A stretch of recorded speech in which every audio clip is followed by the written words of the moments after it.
Three, two, one. It's a big city.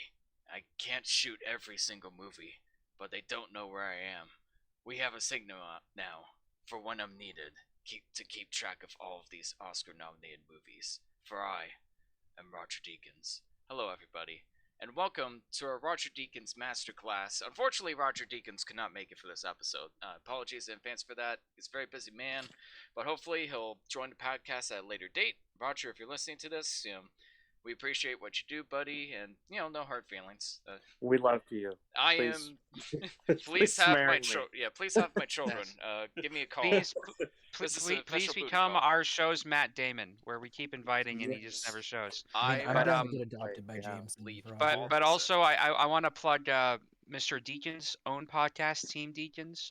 Great insights, great conversations with everybody that cares about the world of cinematography and filmmaking. It is invaluable. Check it out. We are all Deakins stands. And this was a suggested episode from Mr. Dale Earls, who is a cinematographer himself from Orange Hat Film Productions. And Daryl, you said you wanted to introduce who is this man that we all keep showing unabashed praise for? I just keep writing, but he just doesn't reply. I'm just such a stan. Okay, horrible I joke went aside. to his house. Yes. And he wouldn't answer the door. Sorry. Pardon? Don't worry about it. Okay. Well, see, I mean, you're calling yourself a simp. I just asked Deakins to marry me, so we're all pretty much fanboys here. We're I all would caught assume. up? Yep. Got it. Yeah. Sorry, Oh, Daryl, we're go there. on. Hey, no Yes, worries, man. go on. So the man of the hour that we're going to be talking about tonight is Sir Roger Deakins, and as you mentioned, I've learned basically most of the good info I've gathered has all come from his podcast, which is totally an incredible source that I followed very closely as it released, and it's actually kind of sad that it's over because podcasts don't normally end a lot of the time. I mean, sure, some do in seasons and whatnot, but it was a weird thing for that to end. But aside from that, he is, Sir Roger Deakins. I think he's the only knighted cinematographer as of this point. And he began with his first big break after shooting a bunch of like documentary stuff for the BBC, like finally getting his hand on some film and doing some longer form stuff mixed in with everything. He eventually got his big break narrative-wise with the 1984 film 1984, right? And so beyond that, he kind of started shooting some prolific films here and there that maybe weren't eyed as going to be the biggest thing when he shot it, i.e. like, Shawshank and stuff, where he slowly had these just beautiful films to the point where, I don't know, when you say early 2000s, around that point, it almost became a meme that this man didn't have an Oscar. So you'd see little things going around about like the list of films Deakins had shot and how many times he had been nominated and never won. And it became this kind of like little bit in the zeitgeist to the point that him winning was like a little bit like of a big thing. Again, people don't always know the cinematographer, but in the film nerd world, he was definitely the top of the top. So it's cool to kind of just sit down and really look at these films. And I don't know, personally, I kind of tried to put that aside with this rewatch of everything because he was a big inspiration for me wanting to become a cinematographer. But with that said, he's become such a big icon that his films, you almost like get nervous to revisit. I don't know how else to put it. Like, I feel like watching it just makes me feel like, oh man, I how come I can't do that amazing thing on the screen? It makes that it look feeling. so easy. But like honestly, revisiting it, I just kind of just looked at the image, was taken at a very like looking at what he did with the light, not just colors and whatnot, because there's some of that in these films, but especially Blade Runner. But his philosophy behind shooting is very, I don't know, I find it iconic. I don't know if most people would say that, but it is the epitome of story comes first, which means his goal is to often not be noticed, which is kind of, in the end, how he accumulated all these amazingly shot films, is because they don't just hit you over the head with pretty images, because it's actually easier to do that than to serve the story properly. And through this mantra, we've got some of the most incredible series of immaculately shot films over the past few years. Like even the ones that, aren't the best story-wise, his cinematography, I still find worthwhile to watch. So with that said, the first film we're really digging into today is No Country for Old Men. This is kind of a great place to start for me because I don't know if I was really aware of even cinematography and stuff until in film school. The very last film that you watch out of your whole series, it kind of starts way back in the early days of film and takes you all the way to current. The final current film we watched in film school, at least my year, was No Country for Old Men. So this was kind of, already shown to me, like held on a pedestal. And I gotta say, I didn't quite love it as much at the time as I do now. I think it, as pretentious as it sounds, I think you really kind of do have to not only see it a couple times, but be of that sense where something can be told visually to you, to really dig it. And especially because this film, as we all talked about today, it doesn't necessarily end with the big spoiler warning. It doesn't end with a traditional climax, which I think kind of it became the thing that I think the film school wanted us to notice and recognize that this third act wasn't just a shootout or your typical western. It did some kind of subversion to it. Regardless, I really do love this film to death, and kind of mentioned earlier, like the simplicity of it, and there is a magic to his simplicity sometimes of just knowing enough to show. It's not a very showy style, but this film specifically, I think its lighting sometimes does the work for it. You can just place a camera there. You can't always just let a camera sit there and play out, but I think with this film, there's such a high quality in the images and the visual storytelling that I find myself being so enthralled. And even though the runtime is kind of long, I'm there for it. It's an odd slow burn that I'm just fully in for. But I think that's the bulk of my intro. Thank you for coming to my Well, Deakins ju- talk. yeah, just to piggyback off what you're saying, I think the way he captures the films, the way he works with the directors, it's ironic how his images have become iconic because his focus was never on making them pretty or iconic, but to serve the story first and just capture it in the simplest, most poignant way possible. And it's that type of philosophy in his image making that has made him um, almost turn into like the Leo DiCaprio for cinematographers, where this person, builds up such a high reputation and gets nominated a bunch, but then never won until recently, I suppose. And we'll get into that later. But Well, it, not just DiCaprio. I mean, Scorsese didn't win a Best Picture Oscar until I true, think it was yeah. The Departed. 2006, Yeah. But which like, is this man is such insane. an icon in the industry that I've seen like behind the scenes pictures of film sets where people create temporary shrines to Roger Deakins as inspiration. Like they just put his picture on like the back of a false wall with flowers or something, and just it's just something for the cinematographer to keep themselves encouraged, I guess, by having this. It's almost like a portrait of Jesus, but it's Roger Deakins. Um, and then Roger this is Deakins. also something, yeah. He's This a is painter something that dead as night. so in talking about this film, this came out the year 2007, which turned out to be a really excellent year for films, surprisingly.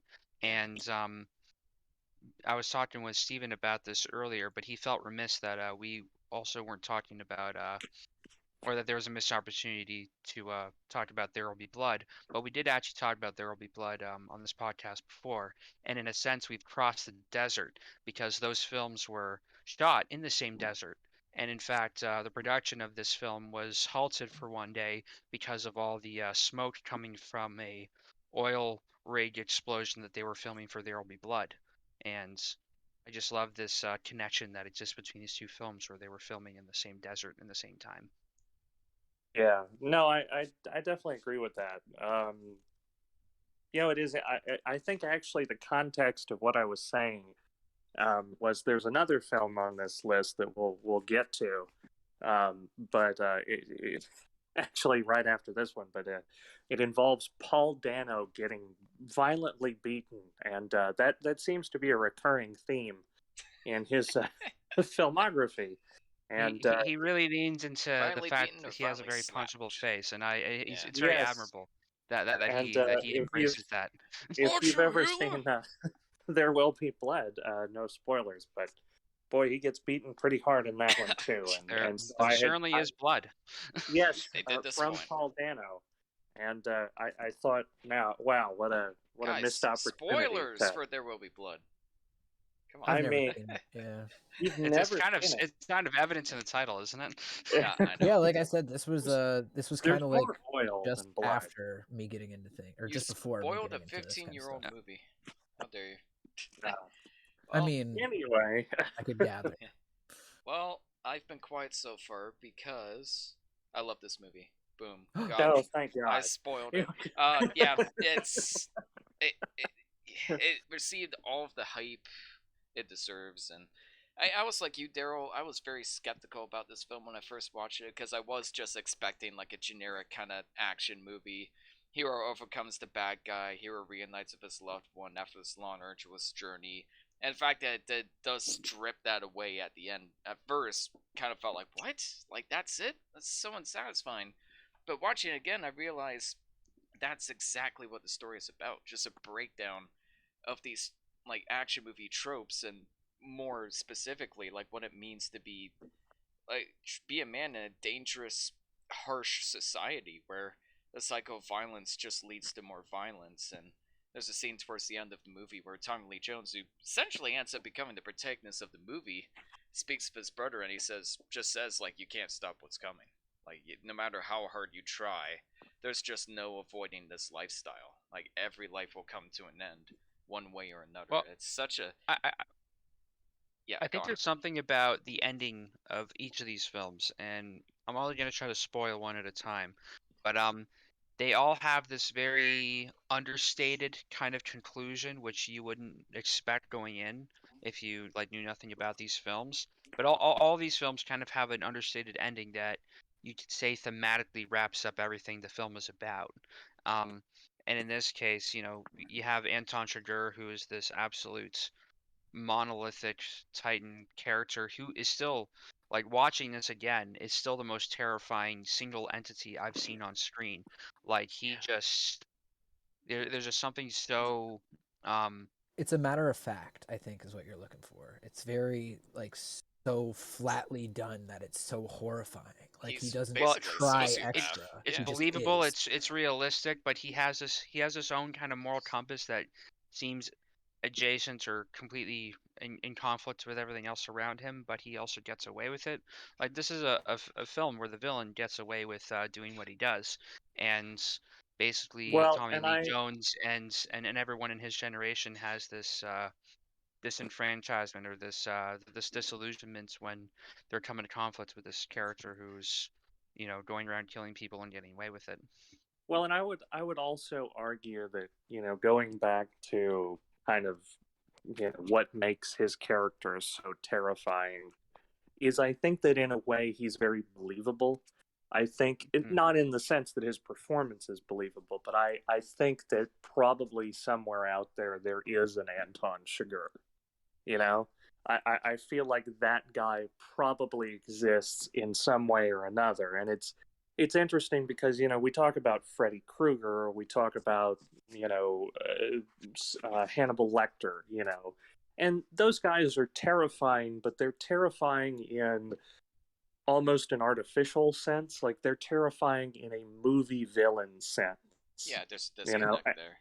It's an yeah, I mean, opposite, right? Like this is well, the yeah, complete other side of the spectrum. this is someone who is probably out there, and I think that's really what's terrifying. Now, maybe not to the extent that this character is. I mean, I don't know. I actually I saw a psychiatrist, forensic psychiatrist or psychologist who was reviewing serial killers through movies, and he made the statement that not only was Anton Chigurh one of the most 100% accurate portrayals of a real psychopath, but that if he did exist in our world, he probably wouldn't even have to be a hitman. He could probably make it as a politician, which Wow.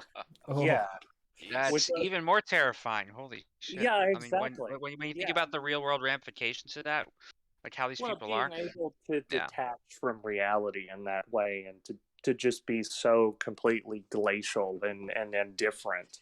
Well, Um, it's like he's completely playing by his own rules. Like he Yeah. goes around with a coin, and his sense sure, of yeah. fate is determined on this thing. Like he has his own set of rules but he disregards the other kind of moral competencies that we look at in society, and he just goes by his completely on his own, you know, Yeah. mission, Yeah. and he's determined in that sense, and that's what's terrifying is that he isn't influenced by others at all. He's just on his own Yeah. kind of amoral trajectory. And Yeah, I remember actually, so I had seen this at first for school as well. And I remember I was at like the screening room at like the library, and I lived like pretty close by to where the school was. I remember coming home and back into my apartment where I had like one lamp on, and I just looked at my chair and I pictured him sitting there, and my heart like sunk. Like that's how Oh. terrified I was of him after like like it's one of those things. Like I normally films don't have that kind of effect on me leaving them. That this one does still. Like And I can just picture him I sitting in a room. honestly, I mean, I understand that. It's funny to kind Yeah. of laugh at, but I also get it. no, You know, totally. yeah, And Yeah. jumping off that though a little bit, because I had a realization while watching this that's a little irrelevant. I'll be really quick about it. But no, go ahead. you know how we always like really look back to Jurassic Park and be like, man, that dinosaur looked so good.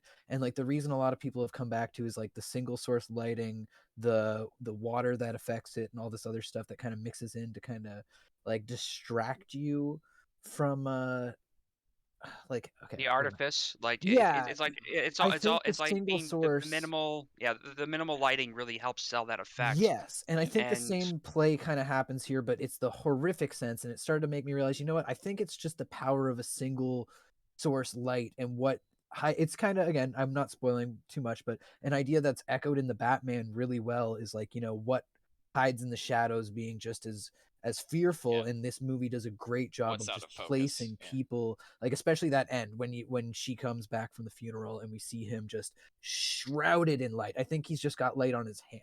You know what I mean? And you can get a Mhm. bit of kickback from his skin almost, but it's so dark, and he's just and like that's the perfect like thing that sits with you, right? And maybe again, totally irrelevant, but maybe that's a bit more what plays in that old well, visual effect because no, like it's Well, very I relevant draws because we're it out of talking you. about Roger Deakins here and his approach. And what I think he does, he takes this sort of um, just barely heightens naturalistic approach in the lighting where it feels like real spaces with realistic lighting, and I think that's what helps sells the realism on top of the performance and everything else. It's just one extra bit because if you had very artificial looking film lighting in this, then it would take away from the end result. So I think this is just a case where everything just melds together beautifully. Yeah, Well, and it this also it speaks to his range because this is a completely different, animal. The way that it's shot, and like Daryl is talking about with this use of very minimalistic lighting and this sort of gritty, almost 1970s kind of aesthetic. And you compare that to something like Blade Runner 2049, which is completely hyper stylized in these vibrant neon colors. And I think that is an incredible just range. and we're also I think, yeah, sorry. And I'd even say Prisoners is the in between where it's like a yeah, heightened no, slightly, but it's a noir almost. Like I feel like if you just yeah, turn Prisoners well, black and white, it would work just as well. It's so tonal versus like this film is, like you're saying, more of a typical Western kind of palette, and it really suits it. Like all the nighttime it is is, blue, yeah. all the daytime is nice and tungsten, and it's not trying to be anything it isn't, right? He plays a bit with practical lighting and whatnot, but like you're saying, there's something about grounding it in that way that lets your violence, it can be simpler but speak more. Like that beginning, like I know we haven't touched on it yet, but the fucking marks on the floor, like there's something that just gets you from how Yeah. simple It's like is. psychological horror. Like you're just Yeah. That was the poster that Ian picked out when advertising this film is like the fan poster of just seeing the skid marks of the guy's shoes on the floor after he was strangled to death, and that is just it's images like that that become iconic just because it's so focused on the moment and what's happening, and it's just Well, and he it's just placed the also camera in the most logical place to capture this thing, it's and that's also Javier Bardem's face. Like he looks oh like, yeah. yeah, it yeah, looks like he's enjoying it almost. Like that's exactly. kind of Well, how and I he took the is. scene, and he is. It's really Yeah, the only time we It's see like sex to genuine. him. Yeah, it's the only time we see any genuine joy in his face. Like any other time he smiles or laughs, it's like you could tell like you could see the teeth doing the work, but his eyes are just so cold and distant. Like it's all just kind of a like a performance of sorts. Yeah, Kind and of he has like that Rupert one Pumpkin a little bit relief. in the kind of comedy, but just taken to a Hmm. much higher extreme. Like what if Rupert just started killing people and going on the road all the time and was this horrifying professional. And I think what makes him scary is like the flashes of humanity to him in an extent. Like I know he's quite literally a sociopath, but there's like flashes of humanity inside of him that makes him so much more terrifying and makes it more believable that he could exist. Like he does have his own set of rules. He does have people that he just lets go that he probably really shouldn't, but he does anyways. You know, it's like the hotel clerk who's like, "I'm sorry, sir, but we don't sell no information." And he's basically threatening her, and she's telling him to piss off. And you can see like a slight admiration, like, "Oh, all right," and he lets What? her go, even though like he could very easily kill her. He Well, chooses he, to let her go, and that stuff, details like that, just make his character more terrifying and more unpredictable. Well, I I think think it's there's a also go to on, go on. kind of no, just to touch on what Ian was saying. I mean, I think that I'm going to jump ahead a little bit, but there's a scene in this film with Kelly MacDonald, who plays Llewellyn's wife. This is the Carla Jean character. And I think that scene is one of the most brilliant scenes, probably in any movie I've I'm with you. seen, but certainly in this film in particular, where she does not play into his, perverse sense of morality. And I think in a way, and again, it's implied that it doesn't end well for her, but I think in a way that she ultimately has the upper hand. Yeah, she And won. I think that to subvert something like that, to have this absolute monster whose entire sense of, morality can be shattered like that, Yeah, especially by a woman, I think that is a very powerful statement to make. yeah, I think and she had a very good kind of standoff in that sense. Although it's somewhat ambiguous, but it is implied that he did kill her because when he steps out of the house, he looks at his shoes to make sure there isn't blood on him. yeah, But it he Well, is does but that off every it time screen. he goes, kills someone yeah, it too. goes back to what Ian was saying about the woman at the hotel. It's that flash of humanity. Yeah, and the And guy he spares at the variety store, like the fact that he even considers like killing a guy at a variety the two store just for kids at pissing the him end. off. I Yeah, mean, like not yeah, even Yeah. really pissing him off that much. She's just turning small talk. He's like, "What business if that is yours?" It's like he's just making conversation. Like, what's wrong with you?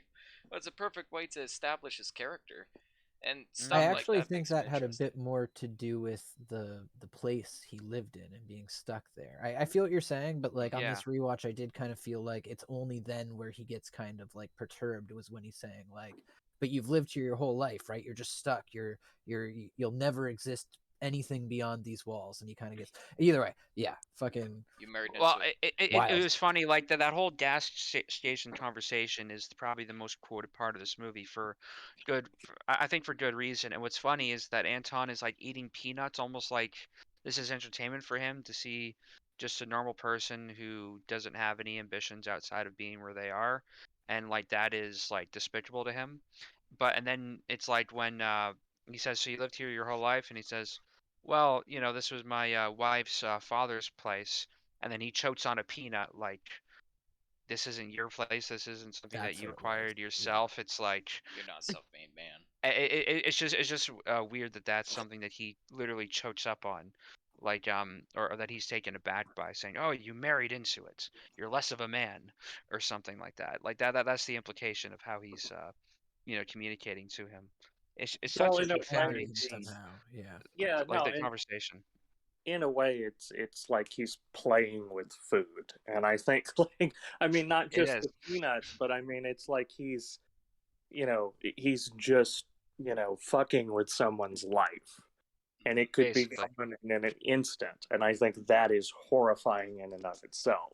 And Yeah, there's, it's like there's that's subtle why that details in that paper. scene too. Like when he kind of like puts down the like wrapper of peanuts, it like almost unravels like a cattle prod. Like the sound is so minimal in that scene that even Oh, just like the unraveling of peanuts is Well, enough no, to make us just nervous. the sound design just accentuating that, Yeah, kind Well, of just building the tension, and it's like, yeah, it is like he's playing with food, like he's balancing the fate of this man's life in his hands without him even realizing, and he's just entertained by it.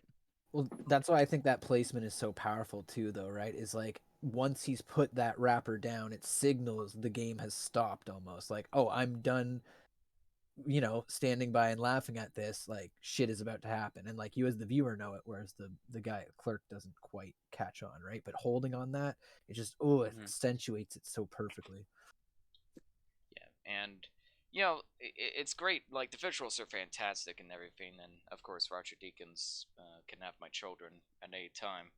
Come on, Roger, give me a call. But the sound design, I think, is what really carries the movie for me because there is no music No right up score. until the end of the movie. Yet the sound tells so much of a story just through like simple sound effects and building tension. Like we hear like there's a really tense scene of Josh Brolin's character like trying to fix his gun before a dog like comes after him, and just like the increasing like pitch of the dog paddling in the water, and eventually you hear his footsteps while Josh Brolin's like cocking his gun. Like a traditional scene like that, it would be like it would cut back and forth, and like the cutting would get faster and faster as the scene gets more and more tense. But it's just the sound of the dog like coming closer and closer while he's trying to fix his gun at the last moment is what makes it so much more intense. Because it Well, that's leaves it, right? just enough to the imagination, and there's so many scenes like that. Yeah, and the whole movie is just about tension building, right? And the moments of violence are never like you're saying, never accentuated. Like they happen like how violence It's happens in so real quick, life. A yeah. big build up, and then it's over in the blink of an eye. Like two cuts and he's already fucking Yeah, like the dead. dog gets shot in I, I like f- one cut. yeah, Yeah. I feel like we need to give Joel and Ethan Cohen a lot of credit on the direction and Yes. how they've kind of developed their careers until now. The part that gets me and what I find even more disturbing on top of all this is apparently they found a lot of this funny. Like this, and I'm watching it again. There are moments that are definitely kind of funny. You can just Yeah, hear Tommy them Lee snickering Jones has a behind lot the of fun in the camera. movie. But what do you say? Oh, Tommy Lee Jones, I think his plotline is actually kind of funny in a dark way. Like he's dealing with this cop who's the biggest idiot imaginable, and like Mhm. a lot of that remind me of Fargo, and I could see like that being dark humor, and Mhm. but Well, yeah, I think the Coens are just very good at picking up on people's quirks and finding entertaining or interesting ways of highlighting them and having them inform the characters. Like the Coens are very good at building these minor characters that are only on screen for a few minutes, and you get this entire sense of a life they've lived through these little character quirks, like yeah. making just very unique kind of background characters. And I think that there is something very fascinating about that and very yeah, again, admirable in that style. Like I like that they're very good at building a world outside of the film using these characters. Yeah, It's also interesting that Ian brings up the scene with the dog. That never happened in the book. That was actually exclusive to really, the film adaptation. such a great scene. Hmm. Cool. Yeah, it is, That's and smart I think addition. it does work, and I think it adds It's a a logical lot. way of carrying the action, and it kind of gives his decision Yeah, more consequence because it's like, I tried to give like it's ironic that the one act of kindness he makes throughout the entire movie is punished, and I think that says a lot about the setting and the kind of world he lives in without like being so heavy-handed about it. It's just this one act of kindness leaves him down like a And I think trail that of does play torture. into the ending because I don't Mhm. know if we've we kind of tiptoed around that a little bit, but like how you've mentioned like Tommy Lee Jones kind of is the protagonist, I guess, just because like Llewellyn's not like the best guy ever. He's trying to constantly get around this stuff and he's on the run and he's a Vietnam vet who's willing to kill to keep this money. Like I feel like there's a point where this cat and mouse game isn't the focus and it slowly starts to shift over to Tommy Lee Jones. And like you said, those are almost your moments of levity. Those are the moments where you can kind of get behind a character finally, while he may have like minimal time on screen. I think that like he's doing so much with this side character. He is basically the main character, which helps the ending be as reflexive as it is, because it's all about him looking back on how completely fucked this world is now. Because I do think the end is a bit about like life and how like it's like I was saying to Jamar on the walk home, it's like the one fragile brown leaf on a tree full of green leaves. Like your place in the world is slowly being shown to you by nature, and this is like the story of the straw that breaks Ed Tom's back. And like Yeah. it really like and I do like that you know the second last conversation he has, that's about the guy dying, and like the however he says the group of people coming to his house in the middle of the night and shooting him after he had retired. And like I think it does show like maybe the violence has always been there, but you as a person have your own perspective of the world and you believe in these morals. But then once you reach a point where those morals don't function anymore because you're not like surrounded by your generation, you feel this like you feel the fucking the dustpan coming close and the Swiffers coming at you. Like your relevance dwindles. And I think that's, while we do have this awesome cat and mouse story, it does kind of shift framework to be about, you know, this deeper life lesson. And like I think that's a huge strength of the film, and like that it doesn't need to do that in a third act shootout. I mean, there is something to be said about the character dying off screen. I know we've kind of talked about that Well, a little bit. I want to touch base here because when I first saw this movie, I was very young, and I went into this, I think, with the wrong expectations. I was expecting, you know, this Western shootout kind of movie. And I think that I was too young to really appreciate this film. And so I walked away hating it. Same, But, yeah. you know, rewatching it today as a 27-year-old guy, I mean, I think that I was completely wrong about this film, and I'm willing to admit that. But when I rewatched it, there was something that I noticed that I think there is a ton of foreshadowing, even in the first moments of the film. I know, Daryl, you were trying to say that, like, there's a moment where it kind of starts to shift. But I think even from, like, those first opening shots, I think that it's very implied that Tommy Lee Jones is always, you know, the protagonist of this. The film opens with his narration. This is, and even in the context of the book, the story is told from his perspective. And there's actually a scene which I hadn't seen a lot of people talk about, but I thought was brilliant, and I think it almost explains the whole thing. Where, um, and I mean, kudos to the Coens, because it's explaining the plot of the movie, but it's not blunt, and it's not, you know, beating you over the head with the point. But the scene is, Tommy Lee Jones is having a conversation with his younger deputy, who is far more inept and far younger. And I'm paraphrasing, of course, but they're having a discussion about something that Tommy Lee Jones saw on the news last night, where an older couple was beaten and tortured and, you know, just horrifically murdered. And he makes the statement to this deputy that he didn't know why it happened. He assumed it was for their social security checks, but his TV cut out.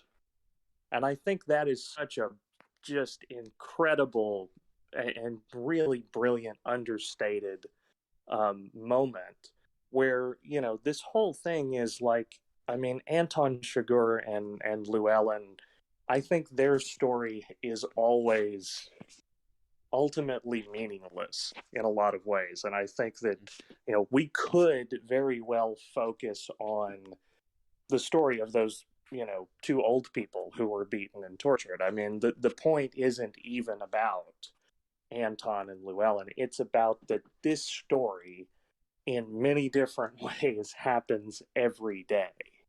And every You year. know, it's the changes that witnessing this kind of thing over and over again, you know, and what kind of toll that takes on someone to live that kind of life. I think it's about like the death of a dream that, these deputies have when they were getting into it, that, there's criminals out there, but justice will be served if you do your job right. And he was talking about how he always loved to hear stories of the old timers, and other sheriffs before him who, had these kind of heroic kind of stories. And he just finds as he's getting older that that's less and less true, and maybe it never quite was true, that that these things just kind of happen and there is nothing that can really be done about them. And I think that's what uh his final kind of conversation at the end is, of him describing his dream with his father and him trying to make sense of it. um it is, and the very last thing he says, and I woke up, and this is what the reality really is. It's not what I like thought that I was, and things don't quite connect in the way that I believed. And I feel like that's kind of the ultimate messaging of this film, is that, yeah, I don't know. Well, That's and sometimes, I think it feeds sometimes into the title as well. Oh, the sometimes title, you yeah. don't get closure. I mean, especially in the kinds of situations like these where someone is robbing millions of dollars from the cartel. I mean, you may not get a happy ending. You may not get an ending at all. It's just the nature of It just ends. Yeah, Mhm. yeah. And I'll stand by the off-screen killing in the way of, like, I was kind of saying it earlier, like, if it was Shiger who killed him, I would be super pissed. Like, that is super anticlimactic. But the cartel is kind of like what you're saying. It's like this outside force. It's not a part of it all. And when it strikes, like, we don't even get to see it because Tommy Lee didn't even see it coming. Like, it's a very much Mhm. from his perspective in that way. And Well, like, it's akin to if Josh Brolin walked into traffic and got hit by a car. Mhm. I mean, that's just how fleeting, and Yeah. how volatile life is. And I think And that's the point this film is making. And I And want correct me if I'm sorry, wrong, I think that, and I'm glad that you brought up Llewellyn's death. It does happen off screen, but also when Tommy Lee Jones discovers it, I believe that is the only handheld shot or sequence in the film. Uh, yeah. and that's where everything else was very, Uh, locked on sticks or very smoothly kind of There's a captured. couple shots on That, the edge of yeah. the border, but yes, yeah, pretty much. Okay, Like but that's 80%. the most erratically shot sequence of the film, is yeah. when Oh yeah. Llewellyn dies, and then suddenly, oh shit, I don't know how the rest of this is gonna unfold. Like, that's the visual kind of cue there, and I think that's a very good pointed use of handheld Also makes it more cinematography, visceral. where it isn't deliberate shaky cam, but it's just sort of, camera operator trying to capture it as best he can while holding it on his shoulders. And Well, it's the but contrast of a still film, right? When you've been yeah, so still, it hits you that much harder. Yeah. it's the unhinged nature of it that really sets it in motion and really accentuates what's happening. So yeah. Yeah. Sorry, what were you saying, Ian? I feel like I've talked over Mm. you a couple times. Back to the act of kindness I mentioned earlier. There's another act of kindness that straight up gets him killed. Is he doesn't hook up with the girl that was flirting with him earlier. He's like, Because she no, would have I been in got his room, or oh my god, I yeah. never realized that. And the thing is, Ian. Yeah. like, look, no, like I have a wife. I'm good. I'm gonna go to my own place. I don't know if he says that directly, but that's essentially what he's going for. But because of that, he gets murdered. And I feel like, again, those act of kindness kind of says a lot about the setting he's living in, where it's like you basically have to be a dirtbag. You basically have to be the lowest of the low in order to get by in this kind of society. And it's such a Well, subtle and and great way of showing that. and in a way, we're only able to, I guess, like, extrapolate. We're only able to draw as much about this story as we are because of Tommy Lee Jones and his perspective. I Exactly. mean, in a way, he's telling this story, but like, he's not exactly there in a lot of these situations. There's certain things that he doesn't even, like, he couldn't possibly know. And I don't want to make the case of like an unreliable narrator, but I think there is something to be said that maybe if you look at this film on an allegorical level, like, maybe this is just how Tommy Lee Jones perceives it, how he would like to imagine it.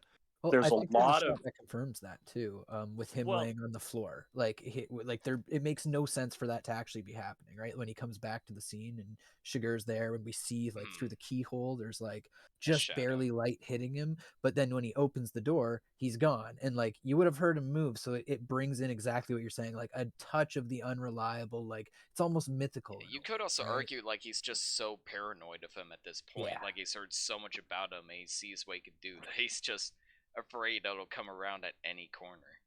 well, and could it's interpret it also that way, worth too. noting that I mean, Llewellyn is so noble. Like he's always wearing a I white disagree hat. with that.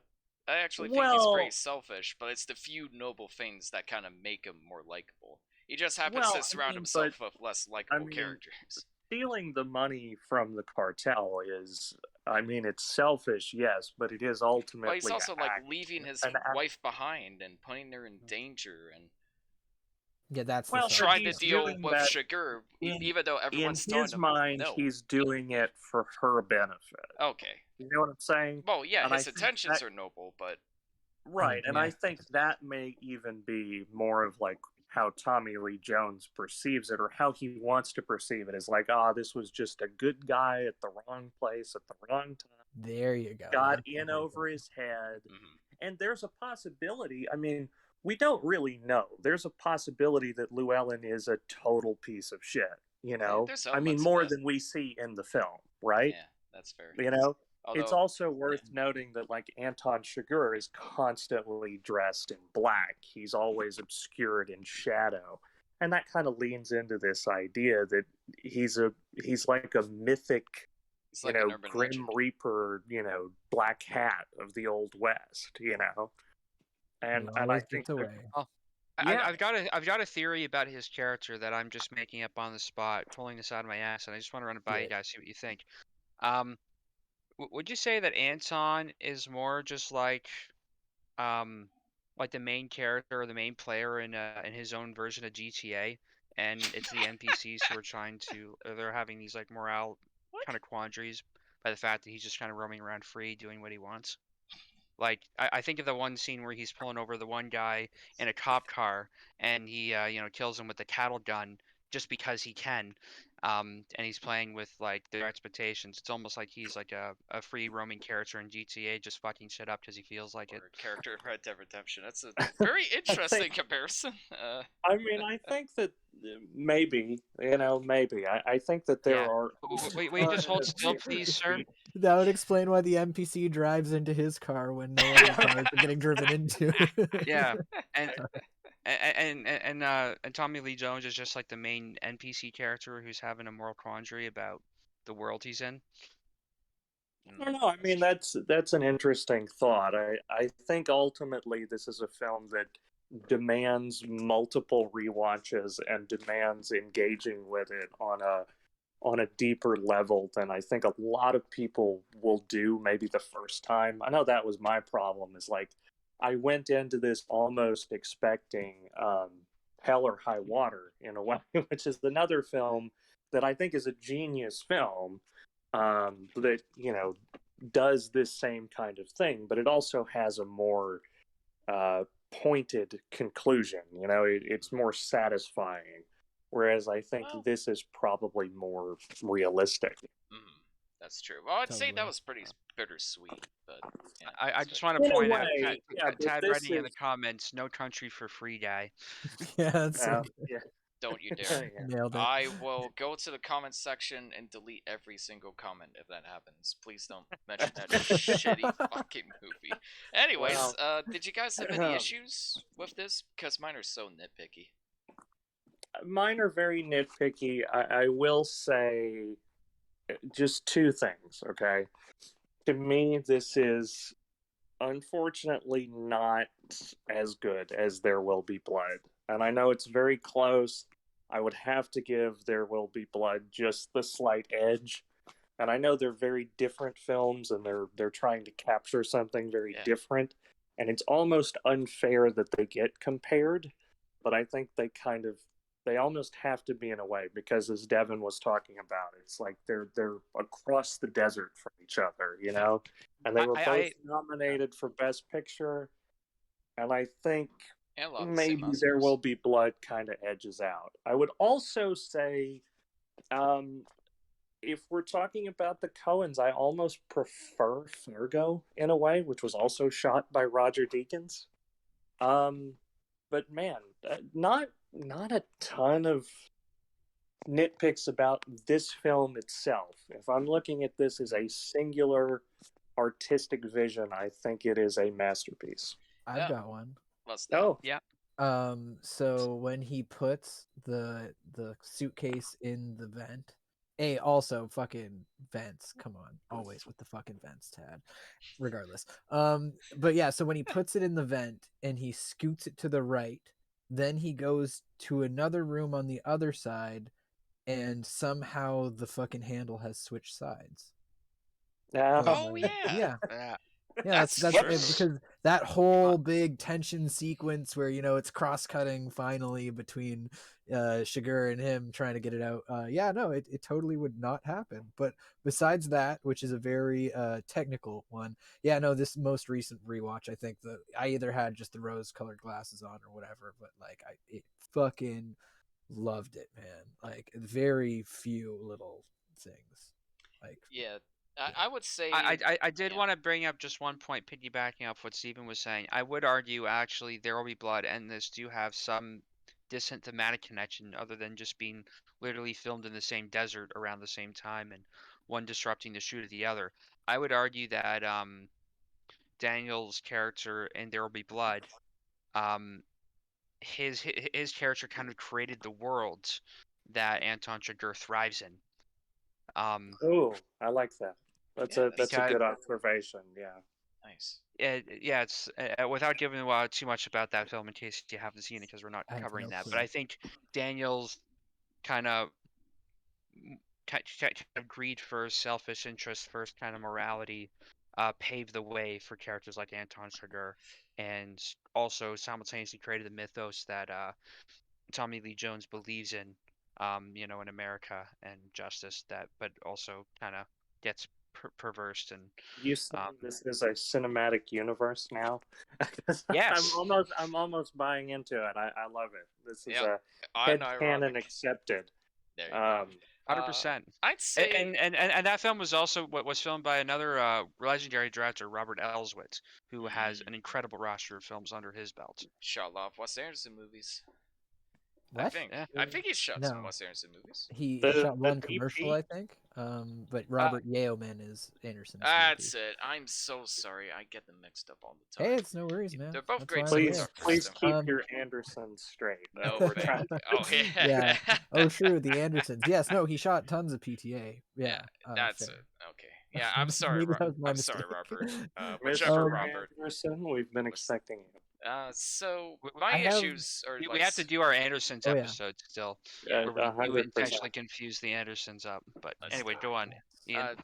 mine are very nitpicky. Like I said, I get that Shigeru is supposed to be like the Grim Reaper, and he's not supposed to be entirely like realistic, and he's he's like get in, get out. He kills somebody very quickly, and then he goes away before you even see him. Silencers in movies, man. I don't know. It just grinds my gears. Like Suppressor.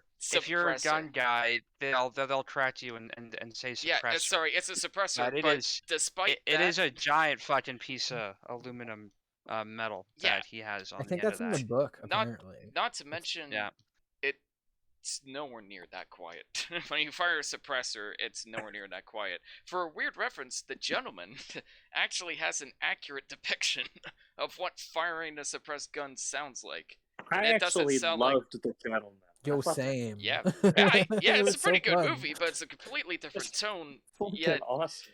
yeah. I haven't seen it. It's but- Oh, we definitely gotta worth a recommend watch. it at some point. Alright. But yeah, and they're not really an issue, but Cormac McCarthy is infamous for very strange dialogue in his stories. And there were a couple lines that even after watching it again, I couldn't quite wrap my head around. Like there's a scene where he kills the main guy in the office, and his assistant is there. He's like, "Are you gonna kill me?" He's like, "That depends. Do you see me?" Like I didn't. Yeah, because Well, if you it's- did see him, it's then a you good like don't have line. anything to psychological worry game about. he's playing. Oh, he's It's just like- messing like with it- him. Okay. Yeah, are you gonna tell Yeah. anyone I was here, kind of thing? Yeah, give me Yeah, time. if that's you're what gonna he's snitch, then I'm alluding gonna to. kill you. Yeah, That's yeah. The weirder it, ones. it might Yeah, be go a trick question because obviously he sees him, so he's gonna kill him anyway. Mhm. But he's it's- also again, referred to as a ghost always. So Yeah, for Sure. sure. Well, and I That's- mean, McCarthy he does have an odd sense of humor and an odd sense Very of like how sick, he yeah. frames dialogue and the certain verbal ticks that he uses.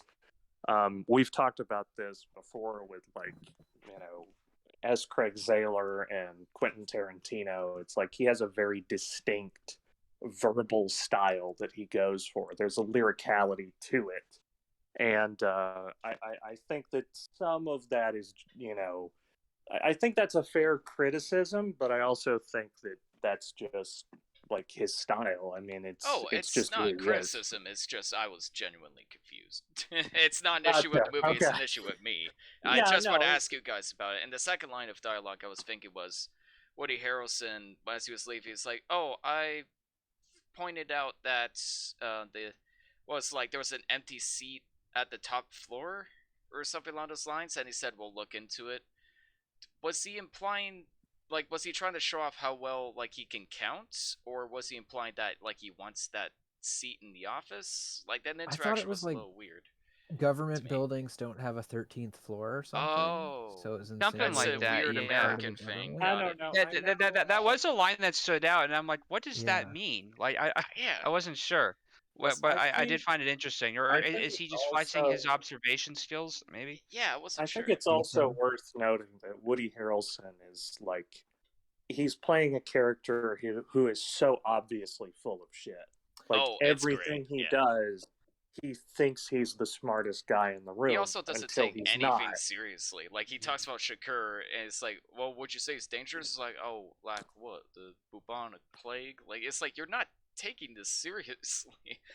But No, it's a he's, subtle way of he's showing a that. braggart. He thinks he's it the ultimately- protagonist in his own movie, Exactly. That's it. Yeah, Woody Harrelson thinks he's the Yeah. protagonist. until he's killed. Not And even. I See, I actually, think that's I would supposed to argue be- that Woody Harrelson believes he's the protagonist more than Llewellyn's 100%. character. Like, Oh yeah. 100%. Like, it's like, I'm gonna walk away out with this money first. Like, it's completely selfish and greedy. what he oh does. yeah, he's a massive piece of shit, But and he's it's so so- full of And himself. there was some good Yeah. dark humor with him too. Like, he's like, did I ask you to sit? It's like, no, but you don't strike me as a man who would want to waste a chair. Like, it's such an annoying what? response, He's a real but skeezer guy. it just kind of catches him off guard. It was like, well, all right, fine, sit I down. mean, then, to be I guess. fair, he's the only one carrying like the Coens before this point, minus Fargo, are pretty zany, and he's like, oh, I got fired for a fucking zany picture. Let's do this, and it's like, well, maybe not, Oh, I fucking got Woody, shot. but it works. Yeah. Like you're saying, it's unique enough of a side character that the Coens know how Yeah. to deal with Yeah, it, right? it's stuff like that adds like a nice bit of levity and dark humor to it. That's why I like this movie so much. It's very easy for like a serious, edgy movie to just be nothing but being serious and edgy. But I like how there is at least a bit of levity to balance everything out, and the levity just stands out all the more because of the encroaching darkness around it. I also have to say that Cormac McCarthy has a novel that he wrote called Blood Meridian, which is Yeah. an absolutely unfilmable project. It is a massive, undertaking for anyone to try and adapt, and I don't know that you could ever give it a proper adaptation. I've actually read the book and I loved it. But I did read that James Franco, another collaborator of the Coens brothers, wanted to try and adapt it himself, and I can say, thank God that didn't happen. Because I would not That would be great. trust James Franco with Blood I Meridian. won't trust the No disaster offense, artist but guy yeah. to do. I barely trust him playing Alien in Spring Breakers. Ye- man. Right. Yeah. There's been a lot of projects that have been made that have been considered unfilmable, and I've been wanting to cover an episode on Naked unfilmable Lunch? projects. Cloud for a while. Atlas.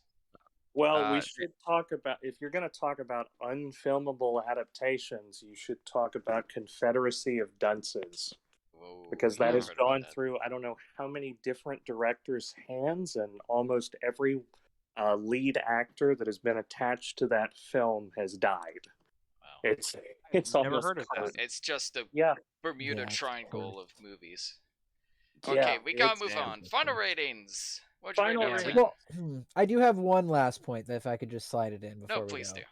Real quick. This was the last. Maybe not. I think maybe he shot Hail Caesar, but this was like the last of Deakins shooting movies on like film consistently, and like I I think think it Hail is a Caesar. nice little time capsule because it's right on the border where like it would look a little different if it was digital, but I don't know. It was just I find it his final swan song to digital because right after this is when the Alexa had finally released a version that could kind of prove to them that they could step over to digital. And I just wanted to put a note on that because Deakins is huge for digital being shot right now. Like it's actually arguable if we would be in this cinematic digital age without him embracing it because he was one of the first super talented cinematographers to say, no, no, no, I can work with this. This has advantages, you know, and to not be afraid Wow. of the technology. And I think like truly him doing it showed so many others that it was possible. And he's an innovator, man. Like he was the first to ever use the mini LF on 1917. Like we're not talking about that too much, but like in terms of like the episode's about, like this was like his kind of swan song. He did shoot a couple because people were like, oh well, it's Deakins, let's shoot film on it. But like this was kind of his last like necessity. And I think a lot he referenced the night shots with the car coming over the hill and like that chase scene. He could not sleep over that. Like like it was killer for him to shoot that at the level he did. So yeah, it was the big goodbye to film. And I honestly, I feel like it was a good change. And yeah, but the dude's an innovator. Doesn't matter how old school he is. He makes beautiful images. And that's my last button. I'll swing that into, this is a straight up 9.5 out of 10 for me. Love it, man. Fucking love it. I'm with Nice. you. Cool. 9.5 Sorry. out of 10. I'm gonna push that to a 9.6 because fuck you. No, I think it's a great film, and I think I think for all the great reasons that we've said, this is a beautifully done film. It's just as effective watching it on repeated things than it was the first time. It's just as terrifying, just as poignant, and it just has this measurable, immense atmosphere to it that is unmistakable. And the presence of Anton throughout it transcends the screen. Well, I will also give this a 9.6. Actually, Hey. I'll give it a 9.6.9. So that'll 9.69. Just pushing it to absurdity. Incredible. Yes. Why not? 9.6. No, I think it's. I mean, there's been countless people that have talked about this film. I think we could do an entire episode on this We film alone. Almost did just now. That was over. Yeah, Yeah, and that was so cool. I think it's a modern masterpiece. What more can you say? It's perfect in almost Everything, every apparently. sense of almost every sense of the word. Next And up. moving on to another modern masterpiece. Yes. Prisoners is a 2013 American thriller film directed by Denis Villeneuve from a screenplay written by Aaron Guzikowski. The film has an ensemble cast including Hugh Jackman, Jake Gyllenhaal, Viola Davis, Terrence Howard, and everyone's favorite punching bag, Paul Dano. This film stars Hugh Jackman as a kind of Christian conservative American family man who is always preparing for the worst, but could not prepare for his daughter being abducted. And the plot focuses on the abduction of his young daughter and their neighbor, their next door neighbor, their young daughter in Pennsylvania, and the subsequent search thereof. This film also stars Jake Gyllenhaal as I think he's almost the co-star in a way. He's like the secondary protagonist as Detective Loki. And yeah, as you can tell, there's a lot of religious symbolism here. There is sort of. I mean, Hugh Jackman's character is quite literally a carpenter, and then you have Detective Subtle. Locke. Yeah, yeah, and I mean, I will say this: this was one film that I hadn't seen before. I had seen No Country for Old Men. I had seen most of Blade Runner 2049 before this week, but this was one that I went in completely blind. And I was almost nervous because Denis Villeneuve, and I know this is a spicy take, but he's somewhat hit or miss for me. And I remember when we talked about Polytechnique, to me that was like a masterpiece. I think me and Devin both gave that a 10 out of 10 rating. Yes. And then there's something, about him that, like Arrival and Dune, that I just couldn't connect with, and I couldn't engage with. And so I was walking into this a little nervous. I was like, is this going to be, more Polytechnique, or is this going to be like, oh God, what are we doing? He's a little too self-indulgent for me again. And surprisingly, I loved this film. I think that this is absolutely brilliant. And I think it's one of the best films I've seen in recent memory, especially from, I mean, there is a ton of visual storytelling in this from the cinematography. But this is also just a very competent script.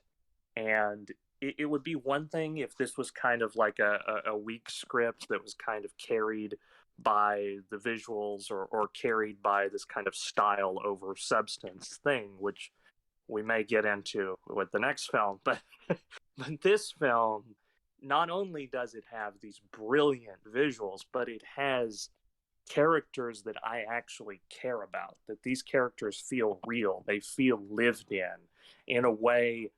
I feel like I've met some variation of some of these characters, in particular Hugh Jackman, and this kind of Midwest, Southern kind of mentality, this American sort of, ideal, and what that means, and being a family man. And there's something that I think deeply resonated with me about that. And yeah, I mean, I have all good things to say about this film. I'm curious to hear you guys' thoughts. That was a great intro, man. That was like thank you. Fantastic. solid. Excellent. Well Yeah. done. Excellent. When you pitch this film, the funny thing about Yep. Prisoners is that when you pitch it and just explain what the plot is about on a very surface level, trying to avoid spoilers, it sounds like the most generic, stupid kidnapping movie ever made. Like, you've seen this film a billion times, you've seen this kind of narrative a billion times, to the point where the following year, Atama Goyen made a basically the same movie starring Ryan Reynolds called The Captive, and it was terrible. Oh man. And I never even saw that. yeah, it's fucking awful. And part of it is that there's just so much panache put into like the finer details of the movie that just makes it feel like it stands out so much more than it has any right to. Like, every little detail works in its favor. The style is very much, the style is the substance in this movie. There's so much visual storytelling and horror that's just left to the imagination. Even the actual kidnapping, the act of the kidnapping, you'd expect a generic movie, like maybe there'd be some intense music playing, and we'd see like the kidnappers sneak up to the kids and maybe try to kidnap them with a gun and leave like this awful message behind, conveniently in a letter, addressed to a certain person, kind of bullshit. But here we see the kids for one moment, and then in the following scene they're gone. We just see And how like the realistic is that, repercussion. though? Yeah, Well, and, it's so and, realistic. and the only indication you get is that they go up to this van, and you just get this inside shot of the van where you hear the music and you hear the kids playing outside, and just this ominous kind of empty feeling to it.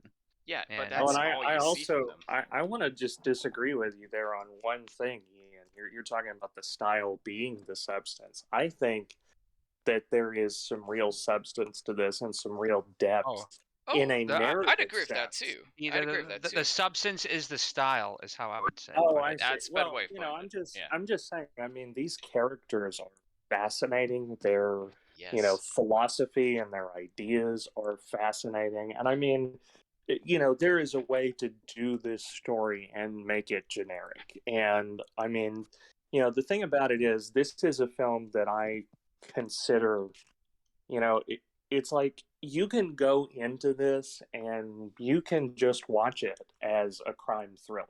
Yeah. Like, you could watch this with, like, your brother, your uncle, your dad, whatever. Yeah, it's very And you well could paced. just have a good time with this as an entertaining crime thriller. And it's like, we got to save the kids, right? It's just a, like a gritty Cool kind of cat action movie. saves the kids. But you could go into this and expect something deeper and philosophical and really narratively complex, and you could have a great time with this still.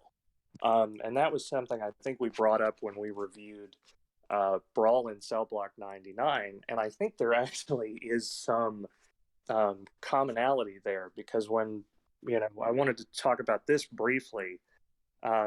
There's a scene in Brawl in Cell Block 99, and it happens again. It's like a recurring almost joke in S. Craig Zahler's work, where someone says to Vince Vaughn, "I could tell from the moment you walked in that you were a patriot, or that you had like an American flag on your porch." And this movie does a similar line of dialogue, where they're talking about how Hugh Jackman is the kind of guy who sings the Star Spangled Banner in the shower. Like, and it's just that little bit of information that is so, like, it's, you can hold it in your hand. It's a funny kind of like off the cuff remark, but at the same time, it tells me everything I need to know about this guy. And So compare that I that can to focus. Jake Gyllenhaal's character, where Yeah, exactly. what's the first scene we see Hugh Jackman in? He's with his family, he's with his friends, trying to have a good time, trying to celebrate Thanksgiving. How was Jake Gyllenhaal celebrating Thanksgiving? In a Chinese restaurant, alone, on a rainy day, who's trying to flirt with this waitress and pick doesn't up have a any Chinese waitress. Exactly, and doesn't have any family life of his own. And just, I'm a huge sucker. I mentioned this in the Nice Guys review. I'm a huge sucker for films that like do a perfect introduction of a character just through like visuals and their setting alone. And this film does a great job of that with like every single one of its characters. I think there's a almost Jungian duality there, and I think that's fascinating because when we are first introduced to Hugh Jackman, he's like reciting the Lord's Prayer. That's how this film opens. Yeah, and yet trying to justify his violent action. Yeah, well, but by contrast, I mean, Jake Gyllenhaal is like looking for answers in a Chinese zodiac. He doesn't have all these answers. He doesn't have a strong sort of moral, at least in a religious sense. He doesn't have that guiding light that I think Hugh Jackman has. Exactly, but the light kind of ends up, going against Hugh Jackman's character. And as his faith kind of gets tested, and it questions his morals.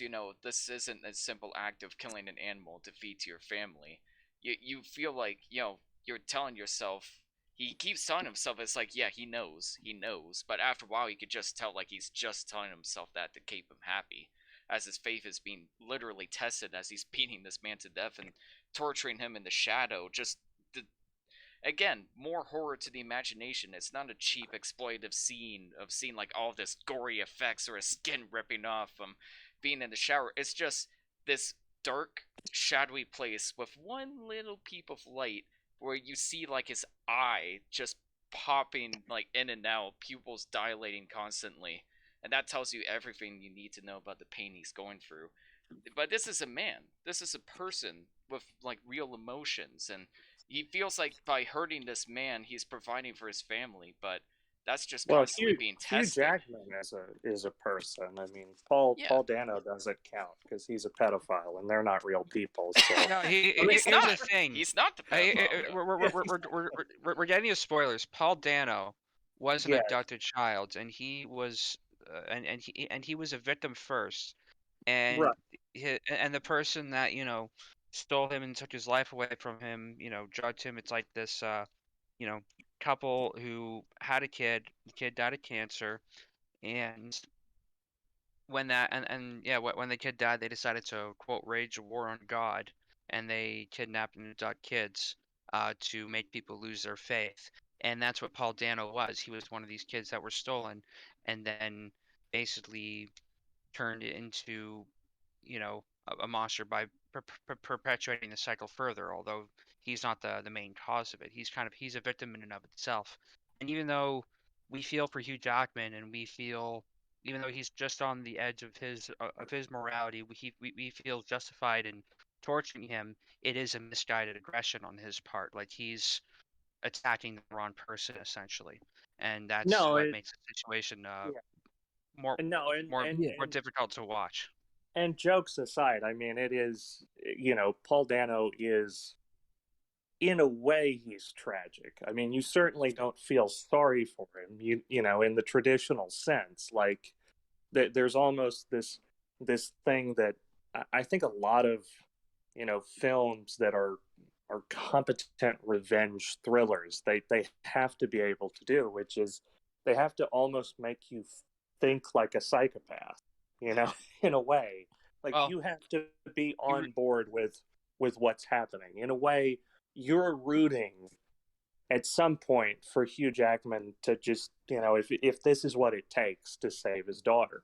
And I think that's mhm. an incredible, thing for a filmmaker to do, in a narrative sense, and especially told visually. It's like, you know, you're you know what I'm saying? It's like it's a psychological thing that you're almost pulling that out of somebody, where you're Mm. trying to make them question, if you were in this situation, what would you do? Like, and you may not feel for Paul Dano throughout as he's getting his face kicked in, because as far as we know, he's the one that abducted the kids, and that's true. But Sure. when you find out at the end that he was a victim initially as well, and he finally gets to return home afterwards, but his life is pretty well inevitably fucked up from that point on. You do feel bad for him, because he was just an innocent kid himself at first, who Well, unfortunately just got adopted by these absolute monsters. yeah, and they do a really good job of that. I think throughout, actually, the things that Jill and Harl are investigating turn out to be these more important scenes than you realize, and that's like a Hmm. huge fucking strength to all of this. Because when it gets to that scene where you're seeing his mom, and she still watches the videotape, and the videotape's getting worn out, what do you think? But, oh, I feel so bad. That kid's had its whole life taken away. His mother's just waiting at home, but you don't feel that sympathy for the guy in the shower at that point, right? So it brings these two Right. Yeah. varying feelings, and then by combining them at the end with whatever said twist, like it brings more layers to all of this. Because I think, and Steve may not like this, but I think much akin to Parasite, this plays with the title really well, because when you start, you Yes. think, oh, the prisoner is the daughters, and slowly you learn that not only is the prisoner the daughters, but it's also Hugh Jackman at the end, and it's been Barry his whole life. And then Dano, yeah, and Dano in the shower. Like, there's so many prisoners in this story that, like, it's so cool to see the varying levels to which that is used. Hmm. And again, yeah, like, just the investigation throughout I found phenomenal. It leans into this noir, like, detective story in that way. But like the scene in the basement when like he just jumps down, and like me and my girlfriend are just like, why are you jumping in that hole? But he does it the whole movie. He enters situations he shouldn't, because he's a cop, because nobody else is going to. And like him and his flashlight will just go into all these situations. And like, oh my god, like the story that's built, the mystery that's built, that it shows you the hints in front of your face. And like, it's like, I guess it's just a who done it, but when it's done so well, you get like the goosebumps and the all the feels from it. Like, I had seen this originally way back, probably when it came out, and I remember liking it, but then feeling kind of weird that the guy gets stuck in a hole, and that's all I remembered. So upon rewatch, I'm sitting there with Jamara, like, wait, does the story go here? Wait, do we actually see them in there? Like, when there's the cut of the mazes being drawn, it's at just the room, but they build it up like, Hmm. oh my god, are these children in a maze somewhere? And like the way the story ebbs and flows while telling a singular concise narrative, is so, like you were saying before, I think I'm just leaning into like, this is the stuff that makes it masterful versus how it could be so poorly handled. Just a guy goes to some places, investigates some things. Like the script is So by the numbers. so solid that it, Everything thematically connects, and the symbolism of the mazes in this is so naturally woven in. And Well, it the, almost the, feels like what Kubrick was doing with The Shining in a way. Mhm. in a sense, but it does its own thing with it, and I think the mazes are like a good representation of like the mental traps that people find themselves in, and the physical traps people find themselves in, and that's what the whole theme of Prisoners is people being entrapped by these mazes they get lost in. And the one character I had forgotten about almost entirely was what's the actor's name behind this? He was also in Suicide Squad. Oh, Oh, Maurice. Dave, David I can't Oh pronounce it. yeah, Yeah. whatever. Yeah, but like so good. when he goes to his Coconut. house and he I don't know. uncovers all the there's like maze drawn over the walls, and With he has these snakes. like collections of like kids' clothes with pig's blood on them because he was a victim of this abuse himself. So this is him trying to artistically trying to present that in some way.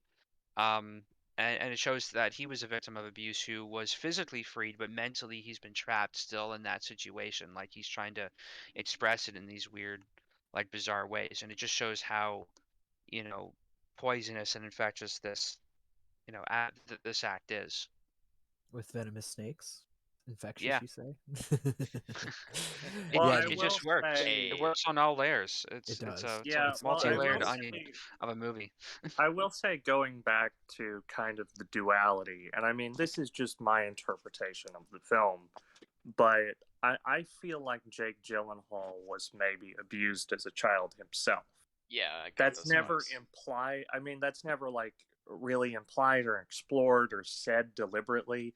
But the impression that I get is that because of his sort of obsession with this case, I think that something probably happened to Gyllenhaal as a kid. And it's very subtle in his performance, but he has almost like a PTSD, like a tick in his eyes. He keeps Yeah, the blinking. blinking, Yeah. Noticed The that, yeah, blinking, the blinking. yeah. And which was so the to actor's me, idea. so to me, when I was watching it, the way that I almost interpreted it was, Jake Gyllenhaal is someone who, probably went through some very serious trauma himself, and yet he was able to almost incorporate, that sort of shadow and really work past his demons. And he's not in a great place. I mean, he still battles his demons, but he's able to be efficient and competent on a job and to maintain some sort of life. And I feel like Paul Dano maybe was coming from a similar position, but you know became like this monster. I mean, it's implied that now he abuses and molests children, and so it's a very Well, strong sort of duality that they're trying to paint. And I think what's interesting is, and I just one kind of quick note is that by the end of the movie, when the girls are saved, they're reunited with their families, but we don't really know how they're going to turn out. And in a way, that kind of goes back into what Daryl says. It's like, well, they're free of their situation; they're not dead, but they will almost be imprisoned by this abuse that they've suffered for the rest of their life. And whether they will be like Jake Gyllenhaal and be able to move past that, or maybe they won't, and maybe they abuse someone themselves. I like that idea because I think that actually leads into Gyllenhaal's perfectionism and kind of what I said before about how he just runs blindly into these environments and places you wouldn't go because that's what it takes to save these kids. And if he could imagine, or if you imagine that he pictures himself as this kid who's being abused and needs the help, he will do whatever it takes. And that's why he has a perfect record, which is so unheard of. It's such a fact that gets thrown out and disappears almost, but like that's so unheard of in the world of missing children. So like either he's finding whatever. I'm sure it means he either finds the bodies or he gets the kids back. But like I think it's a cool, I've never really thought of it as him being abused, but I think that's a really great read on it. I Yeah, have to that- correct just one thing that you said there, Stephen. At least according to the mom, she said, "I thought you should know he never touched, your daughters. He just brought them home to me." So True. I Oh, don't know. really? Yeah. So at least according to her, they never actually molested them. Well, but I mean, she's not exactly reliable in this. I wouldn't necessarily take her word on some of those things, although. Yeah. Was she just told to say that? Exactly. Oh yeah. Sorry, I completely forgot what point I was gonna make, but about Jake Gyllenhaal, kind of tying back to what you said, Stephen. I know this goes a little far back, but I also thought it was implied that he maybe him and his wife either had problems getting kids, or she couldn't have she couldn't give him a child, so maybe that's why he's obsessed with having children. Cases involving children. Sorry, and there's a scene where Hugh Jackman's wife says, like, "Do you have children, detective?" And he just immediately changes the subject. Like, I don't want to talk about like my history of having children, and I kind of thought that implied that he maybe had something going on with his wife, and that he either has like a estranged child or she couldn't have a child of her own, and that's why they broke up. And maybe that's why he's in the restaurant in the one scene where maybe they just recently divorced or broke up. He's just trying to, fix that up, so to speak. But it's just Yeah, something. no, and I think there's a lot of different readings on Yeah, this. there's a lot of characters that have that kind of feel to them, like No Country for Old Men, where it's like I want to sit down and have dinner with each of these characters and just learn more about them. Like, we're given Well, I don't enough want to information. I don't want to have dinner with the old woman or Paul Dano, but Well, I get what you're saying. I mean, if they're behind a bulletproof glass, I'll have a conversation with them. Sure.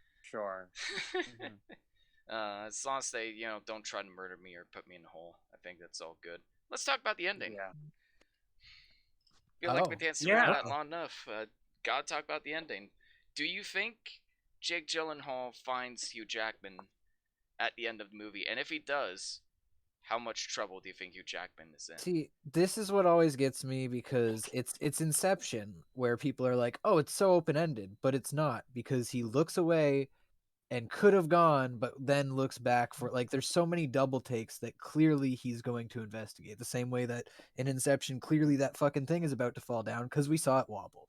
So, like, in my mind, I think it's pretty obvious that he saves him. I think we just don't need to see it, because I think it's better to just leave it on that note. It does leave it somewhat ambiguous, but I am, like, firmly of the belief that he figures it out. Well, then because my question he is, was told that It's- the kids had the whistle, so that's my whole thing. But yes, It's such a perfect ending, and there was an 8-minute Yeah. video discussing how the last 30 seconds of this film just ties everything up, and it just shows how Hugh Jackman's resiliency has paid off, and it shows how Jake Gyllenhaal's persistence has paid off.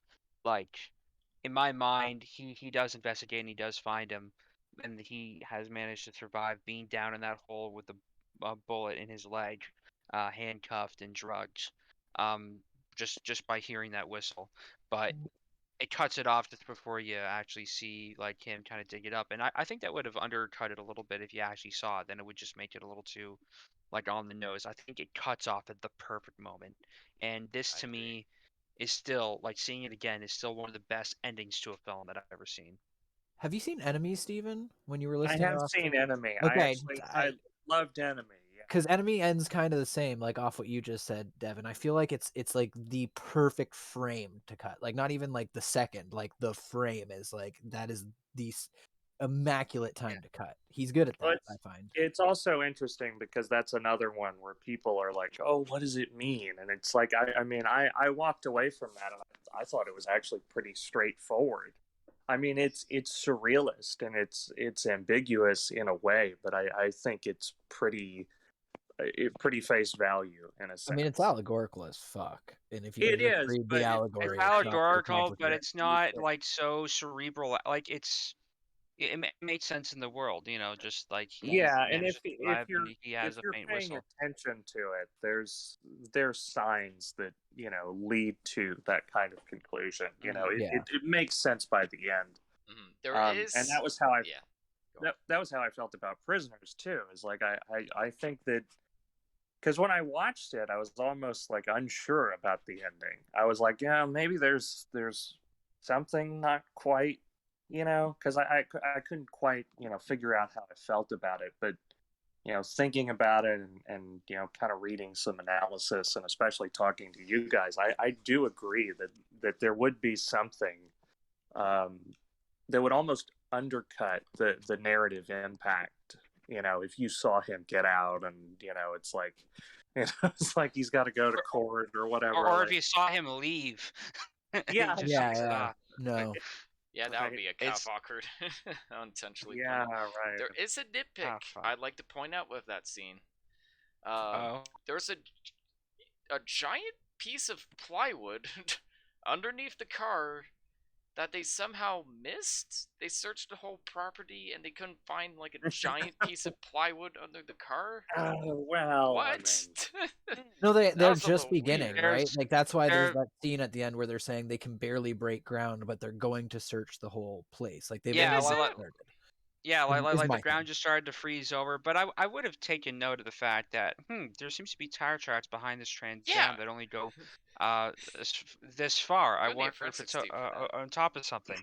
Maybe, I don't know. But also there was a point that someone made about impetus in this film, like or incompetence between the police department or him letting his daughters thing, and there's just or ineptitude, that's the word. And just how frustrating it is when people can't quite do their jobs, and well, and that's or part of or, why. or they fall short in some ways when they're just on the cusp of succeeding. Well, and that's part of why Hugh Jackman feels so emboldened to, take matters into his own hands. Oh, I mean, and I think it's like the incompetence where it's like, they know this guy was there. Like, he said this to me. Okay, I'm just going to go pick him up and, take him to, this abandoned building and, beat him half to death until he tells me something. That's almost the, the driving force that in his mind justifies what he does to this guy. Yeah. and to you can side with him, but again, his aggression is misguided on Paul Dano, unfortunately, because he was the victim himself, but you don't really find that out until the end. and Yeah, to but- answer the second It makes part of your that whole question, effort tragic. But anyway, yeah. But yeah, to answer the second part of your question, Ian, it's America. He got off scot fucking free. Like he was the dad of kids who went missing. I'm sure it'd be a long court case, but that guy's walking. I'm sorry. I mean, free the homie. The man did nothing wrong, to be honest. He tortured Like, somebody. America, though. yeah. As the I was gonna American, that's say. a true fact. America, fuck yeah. If Fuck this yeah. was Fuck Montreal, you. oh, now we're talking different. But no, Yeah, he said it in that's- America for a reason, I think. Oh, Also, yeah. what was with the I- accent? Did anyone else hear that? Like the first two scenes, Hugh Jackman has like a French Canadian accent, and then it just goes away. What's Oh, the- It's very odd. He's like, "Oh, Eh, hi guys," and I'm like, "What?" It I must thought it it's must have been just Denny's joking. accent rubbing Yeah. off on him, Right? which It's so subtle, but it's like that's not. It might just be as Australian coming through Well, now I've- that I'm saying. I that. think it's Maybe. probably, yeah. I thought he was Yeah. just teasing them. Like he was Oh, just and, kind of like a dumb fiend Steven, because of his Steven, I friends. want to give you credit for pronouncing Denny Villeneuve's name correctly. Yeah, Where- congrats. I- Tad can't even do I that. imagine anyone else down south would call him Dennis Villeneuve or something. Well, Dennis it's bad Villeneuve. enough that you guys had to butcher Sidney Lumet because you are Oh, right. Sidney Lumet. Lumet. Lumet? It's Yeah. Lumet. That's our French Canadian Turned into- sensibility talking. turned Seeing into Lumet. the Jordan Peterson said. Ooh, it's anyway. What would you Uh, guys Dennis give Villeneuve. Prisoners So, out of 10? Yes. So to pop back visually for a bit, I thought it was pretty fucking cool how this movie has a weird infatuation with trees, and I don't know Yes. why. There's a Ooh. lot of reflections too. Like we can get deeper into the reflections, but I find he's often like pulling focus to the reflection of trees, and all the trees are always dead. And there's just I can't even pin it. I could just feel it from the second the movie began. We got so many overt shots of woods and trees. I was just watching a video that talked about the symbolism of this film. It talked about mazes, but also the cross and tree of life, and how the focus on trees kind of plays into that. So I won't explain too much Well, I detail, think- but I there was this video talking about the symbolism of this and how this uses this. This is a great example of symbolism being used very well or being used very poignantly in a way And that isn't I up its think own I was ass. the one who sent that video because it Oh talks yeah, about how that the tree of life is also a very pagan kind of symbolism, and you literally have Detective Loki, which which Yeah, is that was an odd contrast, choice. Yeah. yeah, yeah. which is contrast with It's Hugh he, Jackman. he's low key a good guy in this movie. He um anyway, Ratings? Yeah. Let's Oh, change the yeah, already? subject. Oh, okay. Well, I Sure. mean, we've sure. already I talked don't about have this for 40 minutes, and we have 2 other I movies don't to talk about. I don't have Oh, fair. much else to add. But yeah, let's. Let's do final thoughts and a Okay. rating. Make Cool. it This fair. Cool. movie was better on a second watch. I don't want to say much more. I thought it was fantastic. I think it's still honestly kind of underrated from Denny's filmography. Like a lot of other films get a lot of coverage. This is a solid film. This rivals movies like Seven and Zodiac for like these type of thrillers. Like this is I Denny doing I his agree. best David Fincher and excelling. Nailing it. Yeah. I would say, and I would give it a fuck. I'm gonna give it a 10. Wow. I'm also Oh. gonna give it a 10. Yeah, No, guys. Oh! yeah. I'm giving it a 10 too. There's this is like I was really blown away by this. I have to. I'm gonna I was give it. literally saying to. Oh, sorry. Go. Yeah, I'm not quite 9.3, but it is within my top 3 new films. 4 if you include Next Floor, a short film. It's just a textbook example of how you could take such a generic, played out, tropey concept of a movie and make it so subversive and interesting just for the execution of the visual storytelling and the screenwriting and giving just enough from your characters but not so much that there's no mystery left for the audience to chew on. So I was going to give it a 9.3, but I think I'll bump it up to a 9.5. Go watch it if you Hey, haven't. Oh my It's gosh, guys. Well, yeah, so I got a bit of a final thought first, just because this movie kind of, but going off what you said, like I remember being okay with it, but the feeling I got when this ended, in the way that I've been, like, it was the first movie of the 3 I watched, and it's still the one in my head the most. Like, I gained so much from this rewatch, and like you're saying, like it really, it is up there on my all-time list. And this is, I know it's been a couple weeks in a row where this has happened for me, but like I was like head over heels about this. Visually, it does so much with the reds and the blues. The water shooting through windows is a constant in this, and it is, yeah, it's up there for even like my Roger Deakins films, to be quite honest. So yeah, it's a 10 out of 10 from me, maybe. book you. oh High yeah, high ratings. Nice. very. So Let's see if that we got some continues. other films to move on to, but we Oh have yeah, some it's your people that were score. listening in. Does anybody want to say hi before we move on? I'm so sorry, guys. Yeah, we missed Tad for No Country, but never mind. Tad, I'm sorry. Maybe Forgive that me. was for the best. He didn't like the ending. No Lack Oh, thereof. offense, Tad. Tad. Tad, Okay. no, please. Yeah. All right. Who's gonna introduce the Blade Runner, starring literally me? Devlin. Literally me. That's who's introducing Oh, me. I guess it is me this time. So, Yes. Blade Runner 2049, the highly anticipated, long-awaited, has been in and out of production hell for decades. Film sequel to the cult classic Blade Runner, which the initial film, the first film that Ridley Scott directed, actually wasn't that critically acclaimed upon release. Um, and it took some time for audiences to warm up to that film when it had come out. And I'm bringing this up because it will become relevant later. Um, but it over the years has gained a lot of notoriety and critical acclaim.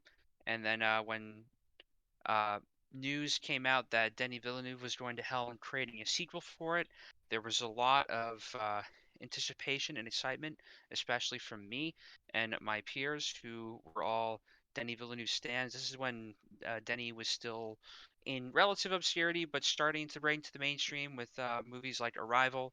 Um, and I was in film school at the time, and you guys were in film school at the time as he was becoming kind of a rising star out of the Canadian film scene into the mainstream, doing these big budget sci-fi films.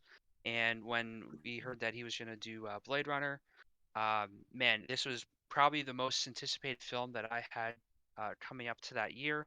I was on board for every one of the short films that they released. They if you don't know, they release a series of like short films, like 4 of them, kind of explaining the time gap between the first Blade Runner and this film. And the most notable of them was 2022 Blackout, where they talk about the replicants um, basically raging war and rebelling and basically creating this blackout. And that becomes a huge uh, point in this film. So, needless to say, my emotional investment going into this film when I saw it was high. And I invested to go see it in IMAX. And I didn't know what I thought about it after I first saw it. There were moments that I absolutely loved, but it was very much like a slow burn. I actually remember like being on the edge of my seat, being really into it, but also I was really kind of just tired. Um, and I remember nodding off in the theater when I first saw it, not because the film was boring, mind you, unlike Steven in Steven's experience. I'm just saying I that now. haven't even But gotten there yet. Let's just keep this moving. sure. So, but I remember nodding off and then waking up at a very certain moment, right before he discovers something in a furnace. And I'll just say from then on in, I was really enthralled by the rest of the film. Just I don't know, just something about being in that half asleep state and waking up right before that scene, just enveloped me in the rest of the story. And I was so impressed with it that I saw it again in theaters when it was still running. And I don't see a lot of movies twice when they're still running in theaters. And it's only for Daddy Villeneuve that I have done that with this film and Okay. then Dune later on. But Yeah. anyway, I'm just letting you know what my bias is. I love this film, although not as much as my one buddy who apparently saw it in theater 9 times. Um, Holy shit. yeah, Wow. and I'm like, man, you don't No, have a life, no, do you? bitches. But also, No, I'm kidding. but no, so yeah, it's a story about Kay, which is played by literally you, Steven, I guess. Yes, Um, literally me, Ryan so Gosling. Steven, why don't you enlighten us about your days on production on this film? Oh man, it was Because great. you were literally there. I was Yeah. literally there. What's it My like meeting favorite Anna de part, Armas? unironically, one of my favorite parts is there's a scene where he and Anna de Armas are discussing something, and Yama. yeah, de Armas, and she makes some kind of statement about, so where is this orphanage? And there's like a long pause, and then he goes, "You want to take a ride?" And I was like, "Oh, I get it, because he drives." And Giving you a night call. No, yeah, no, exactly. that's different song. ending is Keep fairly me similar to the under your same. spell, Yeah. Hmm. Um, well, What yeah. Wow, what a So human Because being. here's the thing, Dev and I have technically already reviewed this movie, but unfortunately, I kind of the file is in limbo, so to speak. It's still in Google Drive. I still have to transfer it to YouTube eventually. So Mhm. Dev and I It was have from the already early days of the podcast. exactly. I So think Dev and I think a I lot of the audio quality on some of those earlier ones were not great. shit, So total Yeah. shit. You don't have to be total generous. shit. Yeah, you don't have to be Failing. generous, man. It But was due for a redo for a while. exactly. Yes. So because of that, I would like to focus the discussion of this movie mostly on our guests, Daryl and Steven. Cool. Oh boy. Okay. We'll start So- with Daryl. Steven, you can follow up. Sure. Okay, so this is just gonna be a fucking boxing match then. No, I'm kidding. No, No, I'm kidding. It's Well, I have a we'll lot of fun referee, with this don't movie. worry. Yeah, Me too. I have a lot of fun with this movie, and it is very, very similar to what Devin was saying. I went to see it once, and I had to see it again before it left theaters. I was also like straight up of the boat of the second I saw this. I was like, oh, he's got his Oscar finally. I just fucking knew it. But yeah, so this is a very, very different movie when we're talking about visually, because Deakins, as we've kind of said, is a firm believer in this realism, and I think Prisoners even more so than No Country at times. Like there's just like the opening shot, like it's just plain lighting, whereas I don't think there's a single shot like that. That's an asterisk. I know it's not just plain, but yes, there's like not a single shot that doesn't, move or have feeling or have energy. And like, I know it's a slow burn, and like, I know that sometimes it just wants to hold on a nice visually complex structure of sorts. And like, I'm here for it. I think when I saw the original Blade Runner, I had a really mixed experience because I saw one version on TV. The next time I saw it on DVD, I knew it was different. I couldn't tell you which one was which, but I just knew that wasn't even the same movie I had just seen.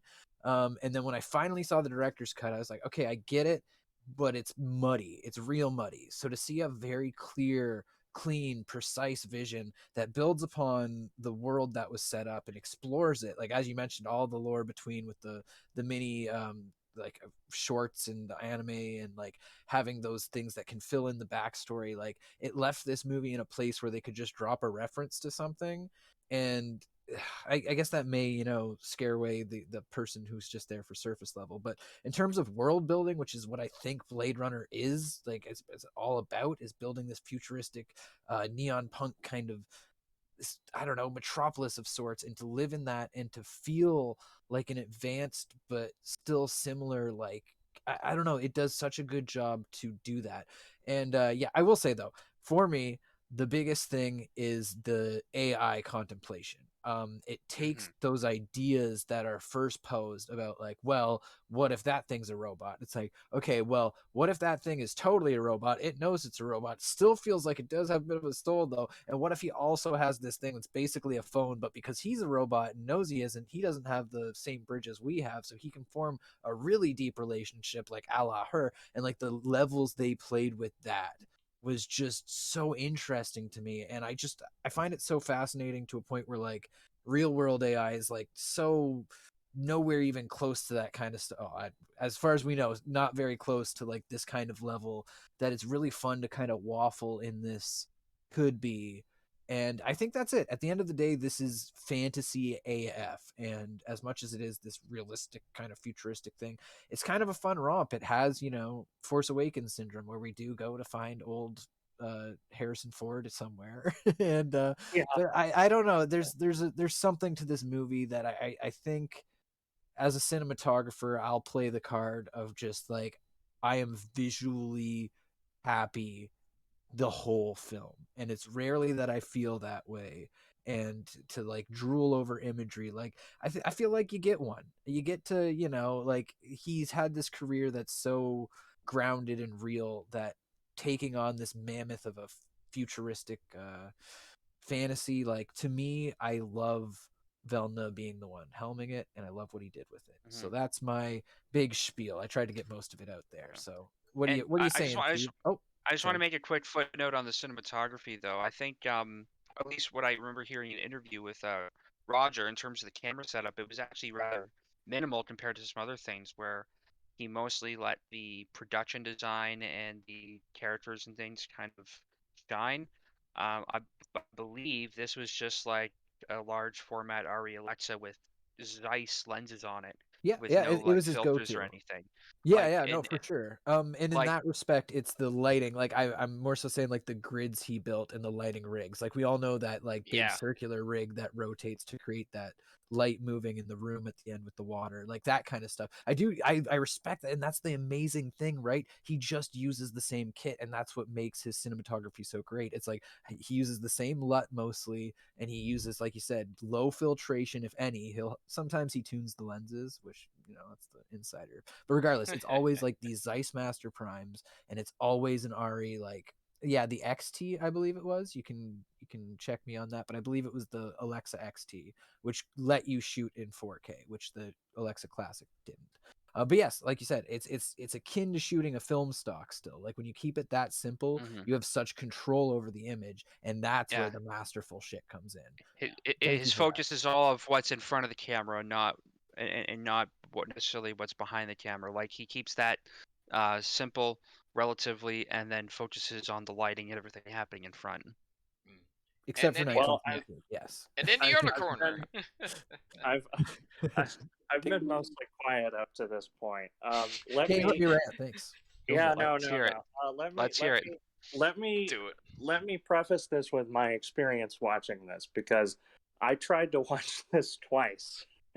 I somehow I missed it in theaters, but I wound up watching this at home. I think this hit like HBO there for a while, sometime after it came out, and I wound up trying to watch it on like Prime or HBO or something, and gave it a try twice.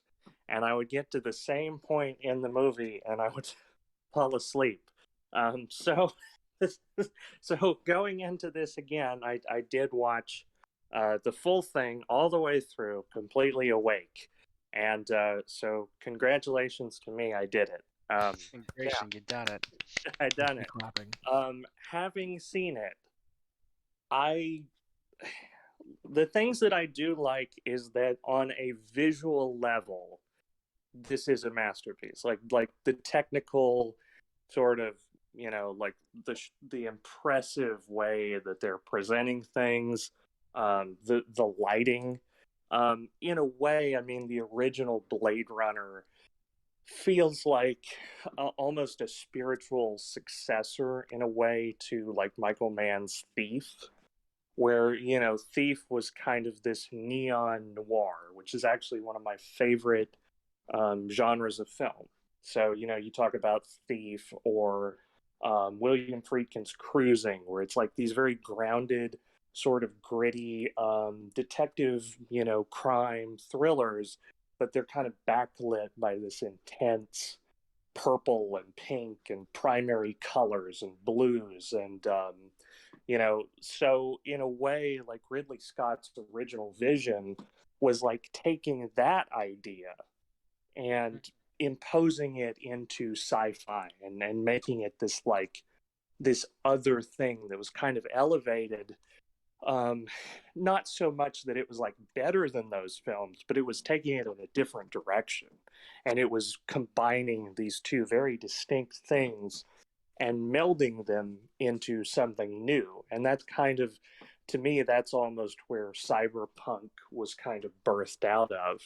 And as a fan of Friedkin and Michael Mann and films like that, I have an immense amount of respect for the original Blade Runner, even though admittedly, I mean, it's not one of my favorite movies, but I just really admire the vision and the passion behind it and trying to make something new out of things that I loved.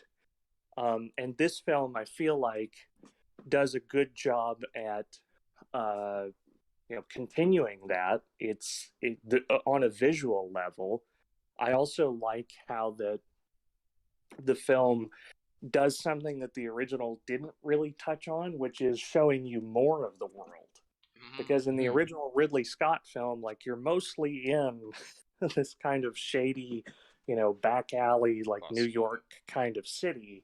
Whereas this film, it's like they go to Las Vegas and they go like off world. And, I appreciate building the world and making it feel more lived in.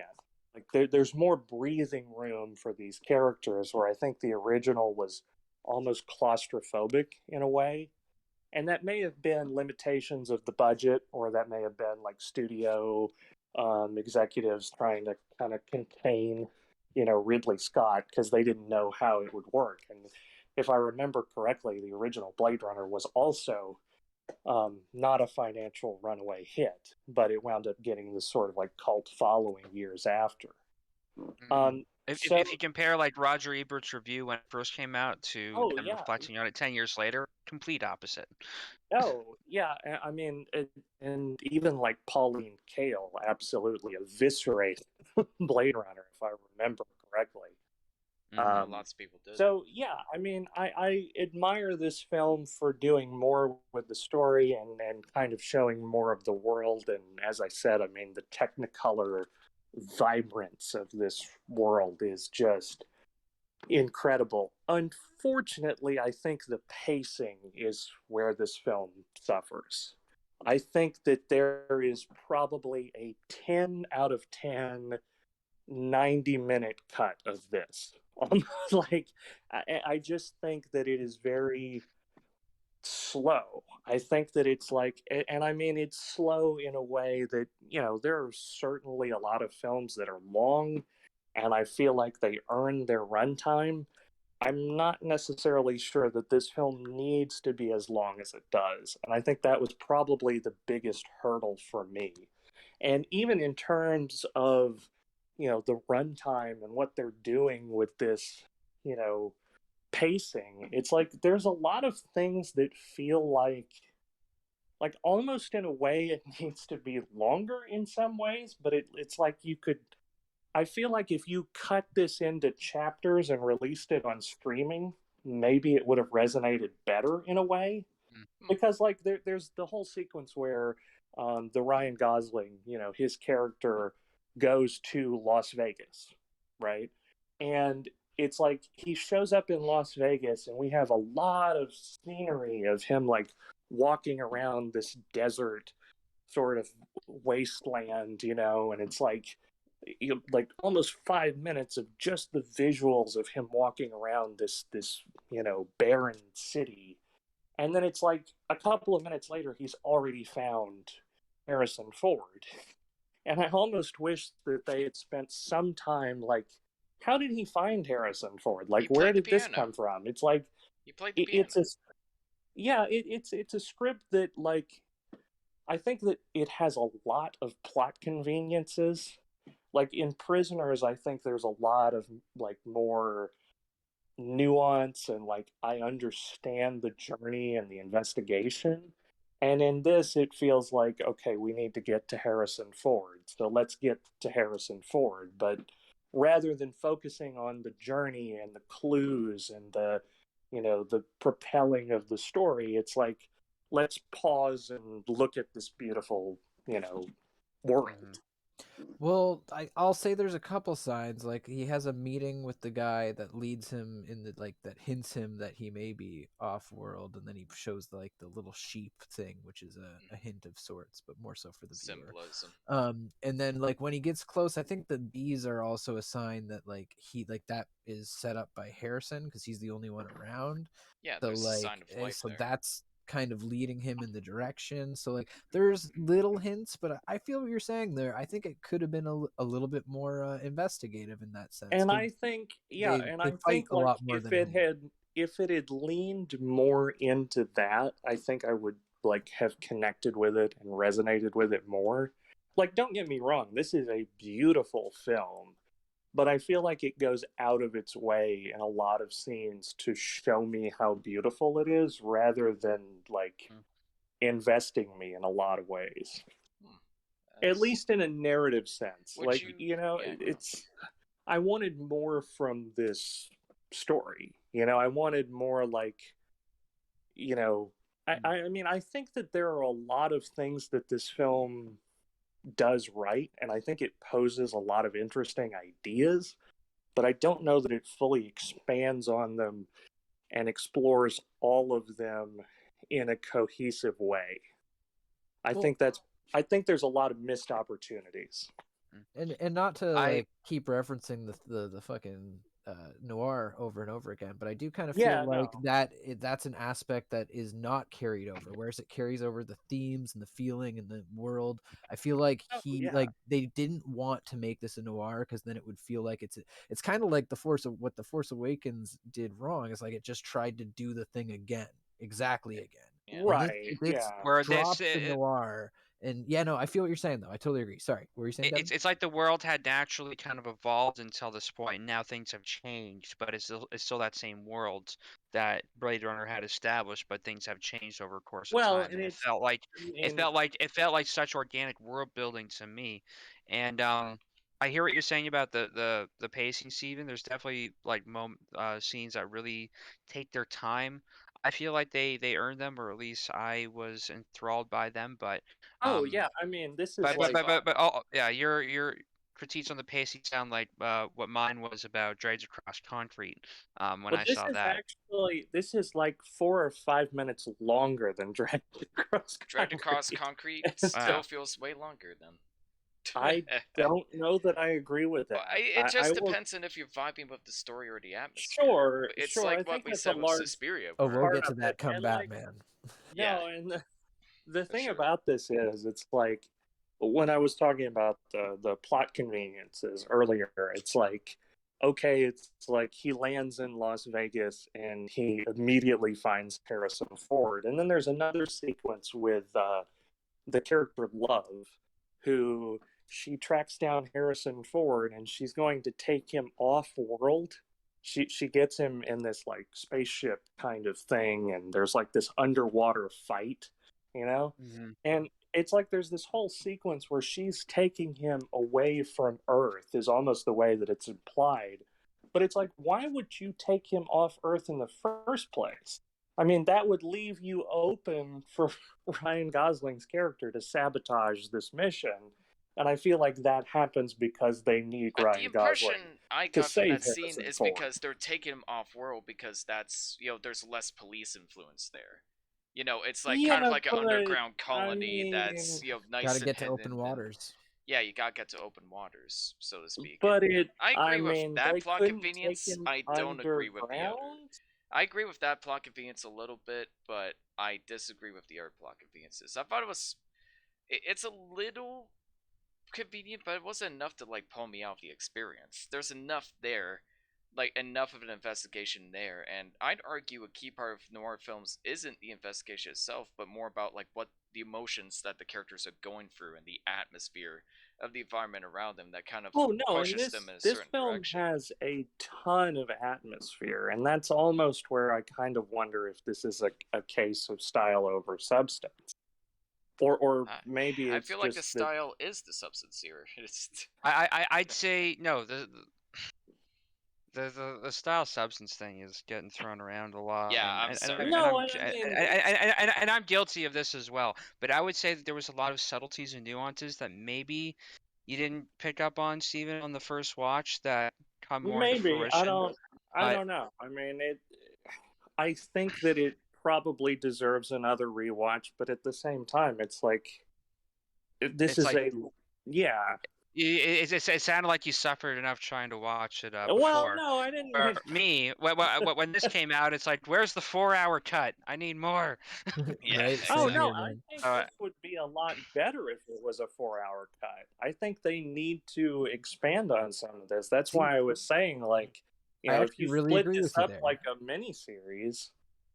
Because then that way you can have like, because I don't know, I do feel like just like there was a bit more of the typical investigation stuff in the original, whereas in this one, my one nitpick is kind of that while it's this long big story, it does the thing where no scene, like it, I don't know if it could be edited down anymore, being that he doesn't ever like make a mistake or go down a path that like loops back, or you know what I mean, like a typical like there's, it's only ever the straight path, like he, like you were kind of saying, he figures out the thing which leads him to this thing, and then there's the stock, and then I'm gonna go back, That's the and then original flavor like of it, like though. there, it does, like we have the cop or the Robin Wright who's kind of being like, well, you got to do it fast, you got to make it this, and like, but that's the only real pressure, and like he's kind of too cool to feel that pressure, so the audience kind of feels the same. Like it's a weird balance in that way, where you're right, if we can stretch this out a bit longer, get the 4-hour cut in there,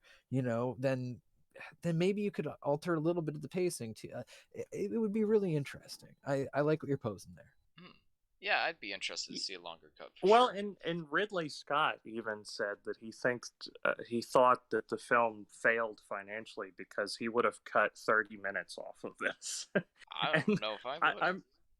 I'm not sure that I necessarily agree with that, but I'm also not sure if I disagree with it. Yeah, like fair. I feel like this film has a lot to say, and as long as it is, I don't think that it has the time to say all of it in a weird way, and that's why it's like I can't tell if I want this film to be longer or if I want this film to be shorter, or in multiple parts, maybe like Dune. Yeah, no, 100%. Yeah, I think it takes maybe the less is more approach to an extreme that worked for some people, but maybe doesn't work for other people. Like there's a lot that invokes and infers that you wouldn't pick up necessarily in the first viewing, which is partially why I wanted to go see it again. Like I felt there was something here, but again, when I was first watching it, it was like late, and you know, I remember nodding off at certain points, so I want to make sure I didn't miss anything. And again, I wasn't exactly sure how I felt about it on that first viewing, even though I was so already invested in this particular material. I'm like, there's something here that I didn't quite get, but I want to try it again and really like connect with it. And I really felt that connection with it Well, and on subsequent there's viewings. also this long sequence where they're on this planet like with the orphanage, and it's like there's all these Yeah. child workers, and I was wondering how that plays into the plot. I mean, obviously it plays in the sense that he has to go to the orphanage to see this, toy horse, this relic, to kind of connect the memory to reality. But I mean, on surface level, it's like we don't actually need to be introduced to this character and all of these children working, and like that does disagree with feel that. Well, no, superficial. he's looking for the records of the child, It's right? also And the very records are subtle ripped world out of the building. book. Like we're learning about the world through subtle details by exploring like this. I Child know, labor. but We're at learning the more same about it. time, it's like I feel like you could trim a little bit off that in a way. I don't know if I I agree mean, with that. it kind of feels unnecessary in a way. And I wish that you would take the time that you focus on those kind of subtle world buildings and, put that into more kind of meaningful moments within the plot that I think would heighten the overall narrative. I don't know. I mean, overall, it's not a bad film.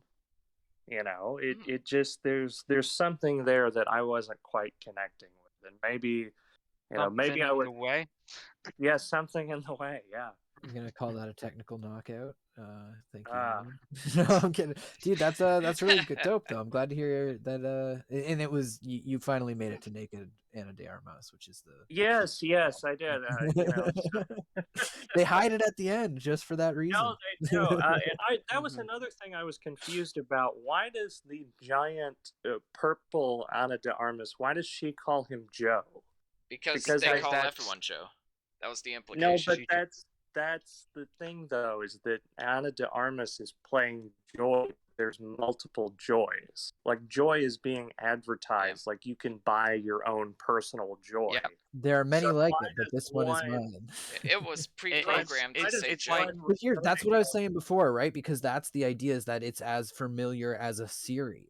Everybody has a Siri, but he is actually able to form this emotional connection because the Siri we're talking about But, is yeah, built to a certain level that it can have a relationship. Like, is it Right, any but lesser that's- because it doesn't have a soul? I But don't it's know. It's like that. relationship with his series. So why is this other, character that is a separate version of a thing that you can buy? How would it know to call him Joe? Well, Because here's the it's thing, like because like that's the pre-chosen name for any John guy. Doe kind of thing. Yeah, Yeah. like it's your first. It's like a chosen common that the name, thing would and use. Yeah, sorry. it's all part of like targeted advertising. I see it. It's Oh, almost oh, like exactly. it knows who Joe you is- are, knows to call you. The Face scan. expression, everything you want to hear. This thing is curated to kind of fill that emotional like need, and it's and it preys on that, and that's Yeah. the whole compelling thing about that No, I mean, advertisement. and there's something You know. there. I mean, it's Very tragic. I'm tempted to tell the joke about my friend Joe who got ligma, but Oh, anyway. don't even go there. We're all wise to it now. Okay? Boo. Oh well. Boo. Film yeah, is a visual masterpiece. Yes, I'd that agree. I agree with. I Gotta agree just with be the visuals. Also, I great agree with soundtrack the by Hans Zimmer, Soundtrack. Chan, and Benjamin I got Wallach. that shit on vinyl. I think Oh the shit! Nice. performances in this are incredible. Yeah, the sound design is excellent as well. Yeah. Just the sounds of the city, the effects of the cars zooming by, and this when these eating rice. Just wonderful, wonderful film. I unfortunately was not able to watch it again before tonight, but I have seen it several times. Saw it twice in theaters. I'd say my biggest issue personally is I don't think Wallace is that compelling of a villain. He's great performance-wise, but he really is missing that tragic vibe that Rutger Hauer's character had in the original movie. Oh yeah, And none that of was- the villains That's the come one close. thing I'd argue is missing in this movie, and it does make a similar mistake that the original movie made, where they'll have a scene of exposition, and 5 minutes later they'll remind the audience of that same exposition. It's like, yes, movie, thank you. I have a brain. I can tie these thoughts together. Like that. Do you kinda know bugged who? me too. Do you know who was supposed to play Neander Wallace initially? David Bowie. David Bowie. Oh wow. David Bowie, God rest his who soul. Was that unfortunately confirmed, or passed did we all away. just think that? Like, No, Actually, no, it is. Bowie, I was just David guessing. Bowie was supposed I to didn't know that. return for Twin Peaks season 3, and Damn. passed before he could do that as well. Oh man. But yeah, really, really tragic stuff there. Yeah, no. Do we want to go into final thoughts or? Let's do it. I gotta get going soon. Rating. So this is Kino 10 out of 10 masterpiece. Really? I'll give it a 9.6. I'll taper that a little bit. Okay. I'll But go a little. just full biases aside, and if I don't have time to get into my critiques on the Batman, they're very similar to your critiques of this movie. Oh wow. Okay. It's a Very there's similar. a really good hour and 47-minute cut in there. Yeah. Motherfucker. Well, I don't know if I would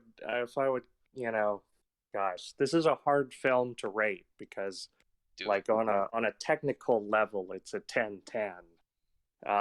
But as is, I think this film is pretty nice. I'm gonna give it a There you go. 6.9 out of 10. God bless you. Nice, which is also what I would say if I saw a giant naked Anna de Armas. That's nice. So. And that was And also Liamas. my Terrible- thoughts on terrible the jokes Batman. aside, All right. um, Won't you give it terrible out 10 jokes Daryl? aside, that's my rating. That feeling when your artificial waifu has the most authentic connection in your life. Oh Yeah. wow, feels bad. Literally Feels. me. Yeah, the sad, literally me.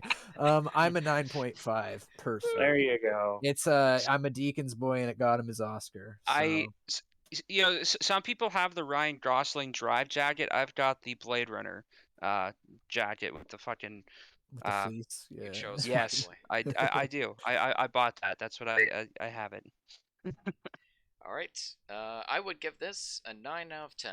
Its villain is a little disappointing, but besides that, it's just very entrancing, beautiful experience. Reminded me a lot of Baraka. Just a similar vibes and atmosphere and subtle world building with how the story is paced and cut together. And I didn't even get a chance to mention the campfire scene that transitions into the city. Like that's such I don't even know how to describe it. It's just such a breathtaking transition. That's like up there with 2001: A Space Odyssey and Lawrence of Arabia, where there's just so Interesting. much feeling and meaning behind that one transition for me, at least. So Wow. this film gave me some feelings I haven't had in a while. So for that, it gets a Oh. 9 This- out of 10. The This most has- underrated character, in my opinion, is Stalin. What was that, Ian? Oh Sorry? yeah. Sorry, I didn't 9 get out it. of 10. 9. Oh, tight. Wow. So this was a simpy episode. Jeez. Whew. Very. Yeah, very. brain. Yeah. I will be heading out, boys. It's Alright. been very nice always. Thanks for having me as a guest. No, thanks for joining me. Yeah, man. thanks for joining. Absolutely. I'm glad that I got to see Prisoners. If nothing Yeah. else, I think watching Prisoners was really worth it. And honestly, I was on the fence about whether my schedule would, let me join this week. I know I kind of went back and forth on it, and I ultimately, ultimately was like not sure. I didn't know, but like once I saw Prisoners. And because I didn't know it, like it ran me short on time, and I wasn't sure if I could even rewatch No Country for Old Men in time. But You did it. watching Prisoners made this worth it, and I knew once I saw Prisoners, I was like, I have to talk about this film. I loved it. Yeah. So thank you guys for introducing me to that film, if nothing else. You're very welcome. Thank you for Fuck joining Yes. us. I knew man. I knew it'd be hook, line, and sinker once you saw it. Yeah. You still Man. need to watch Insomnia. I do. Yes. Yes. Phone me, Uh, Circle. Yes, definitely. Hopefully, I don't have to rewatch Arrival because I did not care for that one. Next episode. That's a spicy take for another time. Time is a circle, bro. It is. But yeah, dude, fucking thanks for coming out. Good Take it night, easy. everybody, and stay Stay tuned tuned for for Conan. Conan. I will see you 2 weeks from now. See you then. Yes. All right. Later. Yeah. Tad, you tapping in? You want to talk about the Batman, Ted? Hi, it's Whoa. me, Tad. Jesus. I'm like the herpes of this podcast, a constant annoyance that once you let in, you can't get rid of. Jesus. It's like the glitter He's of vengeance. Oh, buddy. I'm so happy. So, can I do a little? Oh, wait, no. Who's doing this? Somebody is doing this one, right? I am doing Oh, the Batman. fuck yeah. All right. I'm gonna say minor spoilers, at least for the first little bit. I'm gonna try Major. and dance around major spoilers, but I may slip in some plot details and character moments here and there. So, the movie's still out in theaters. It's coming to HBO Max soon. You have been warned. So, minor spoilers, potentially major spoilers later on for the Batman. So, this was a very ambitious take on the character by Matt Reeves, who directed the Planet of the Apes reboot trilogy. Well, the only good ones out of the reboot trilogy, and the Let Me In, the remake of Let the Right One In, which I actually think is pretty solid remake, which is very, very hot take apparently. And this was in production hell for a long period of time, mostly thanks to COVID, and more specifically Robert Pattinson getting COVID. In this version of Gotham, not only do we not see that Bruce Wayne's parents were killed tragically in an accident, thank fucking God for that. I'm so sick of seeing that in movies. Batman's also only been on the scene for 2 years, and this is an actually pretty young depiction of the character. And the whole story kicks off on Halloween when the Riddler, who might as well be Jigsaw, murders a key political figure in Gotham, and Batman is forced to team up with Jim Gordon and eventually Catwoman, Miss Selena Kyle, to help take down this crazy bastard once and for all. A lot of people love this movie. The Letterboxd is really high. The Metacritic is pretty good and everything, and it's fine for the most part. I think the best way I can sum it up is it has all of the ingredients, but it doesn't really know how to cook it into a compelling recipe. The groundwork is there, but they just needed to do more with it. It's like Seven with the Zodiac Killer, but it's also a Batman movie, and it's like 3 hours when it only needs to be 2. That's my take. I have to go. Good night, everybody. Good night, Devin. Good night. But Devin King, everybody. Devin King. Devin Kane, Tad is stepping in. But Daryl, what you think of this movie? Because I know you have some interesting thoughts. Yeah, so I'm a bit spicy, but for like to be fair, I mean I basically align with Devin's views a lot with this film. I think it's gorgeous. Like it is so fucking beautiful. It sets a really high bar.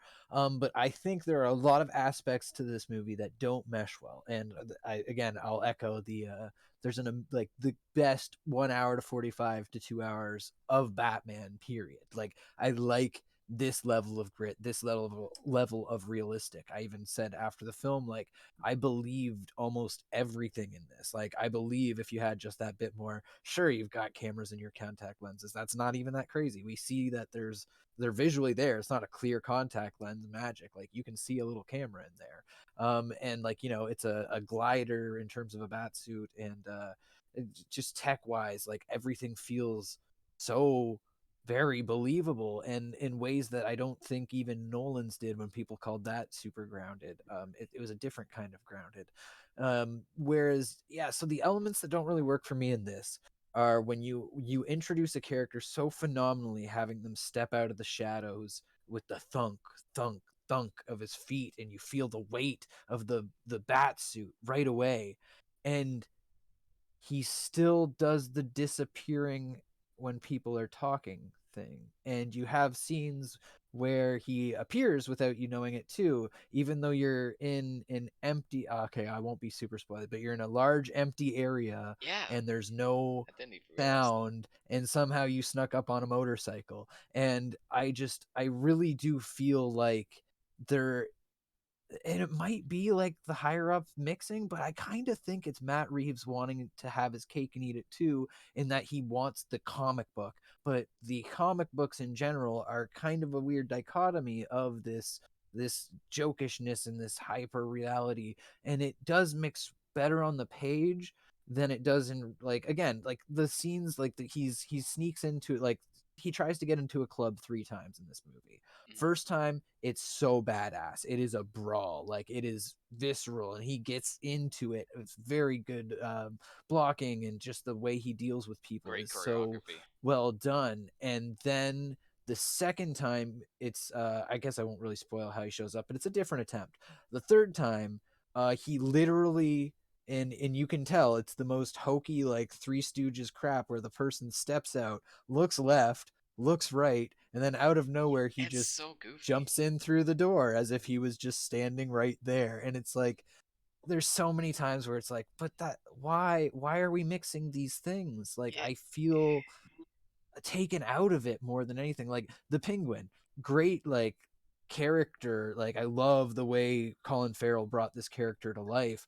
Why is his name the Penguin besides when he's in handcuffs and he does a little waddle at one point? That like, there's is no what the fish character is related supposed to be anything. like. And in the comic books, he was just a gangster, and they call him the Penguin Yeah. because of his weight. And this movie is That's trying to follow rude. that. That Sorry, is but again, fat it's never shaming. referenced, right? Like, but you know what I mean. Like, it's He's a short, it's bald, such a grounded. overweight dude. Yeah. Yeah, but I don't think like usually he has this really comical nose that looks like a penguin bill, and without that, it just doesn't feel like that name would be obvious. And that's just me. And don't get me wrong, I have, since I saw it, I've looked a bit more into it, and there is a lot it's taking from, I believe it's The Long Halloween and Year One, and there's a Yeah, couple other stories yeah, that it takes when I all over walked the out, I place, was like like, Earth I One. don't. Yeah, sorry, Dad, I missed that. I think I'm lagging. Oh, it takes place from like all over the place. Like it takes place from like it takes aspects of like the Telltale Batman games, Year One, Long Halloween, Earth One. There's Like a bit of Killing Joke in there. you can definitely Yeah, tell yeah. that Matt Reeves has read like a comic book or he's a huge Batman fan because he takes inspiration from everywhere. It's not like Christopher Nolan or Tim Burton where you can kind of feel like they read 1 or 2 books and was like, okay, I got it. I know what this character's all about. Like Matt Reeves, I definitely get the feeling like he knows the character. He's a fan. Like, but that's like I don't know.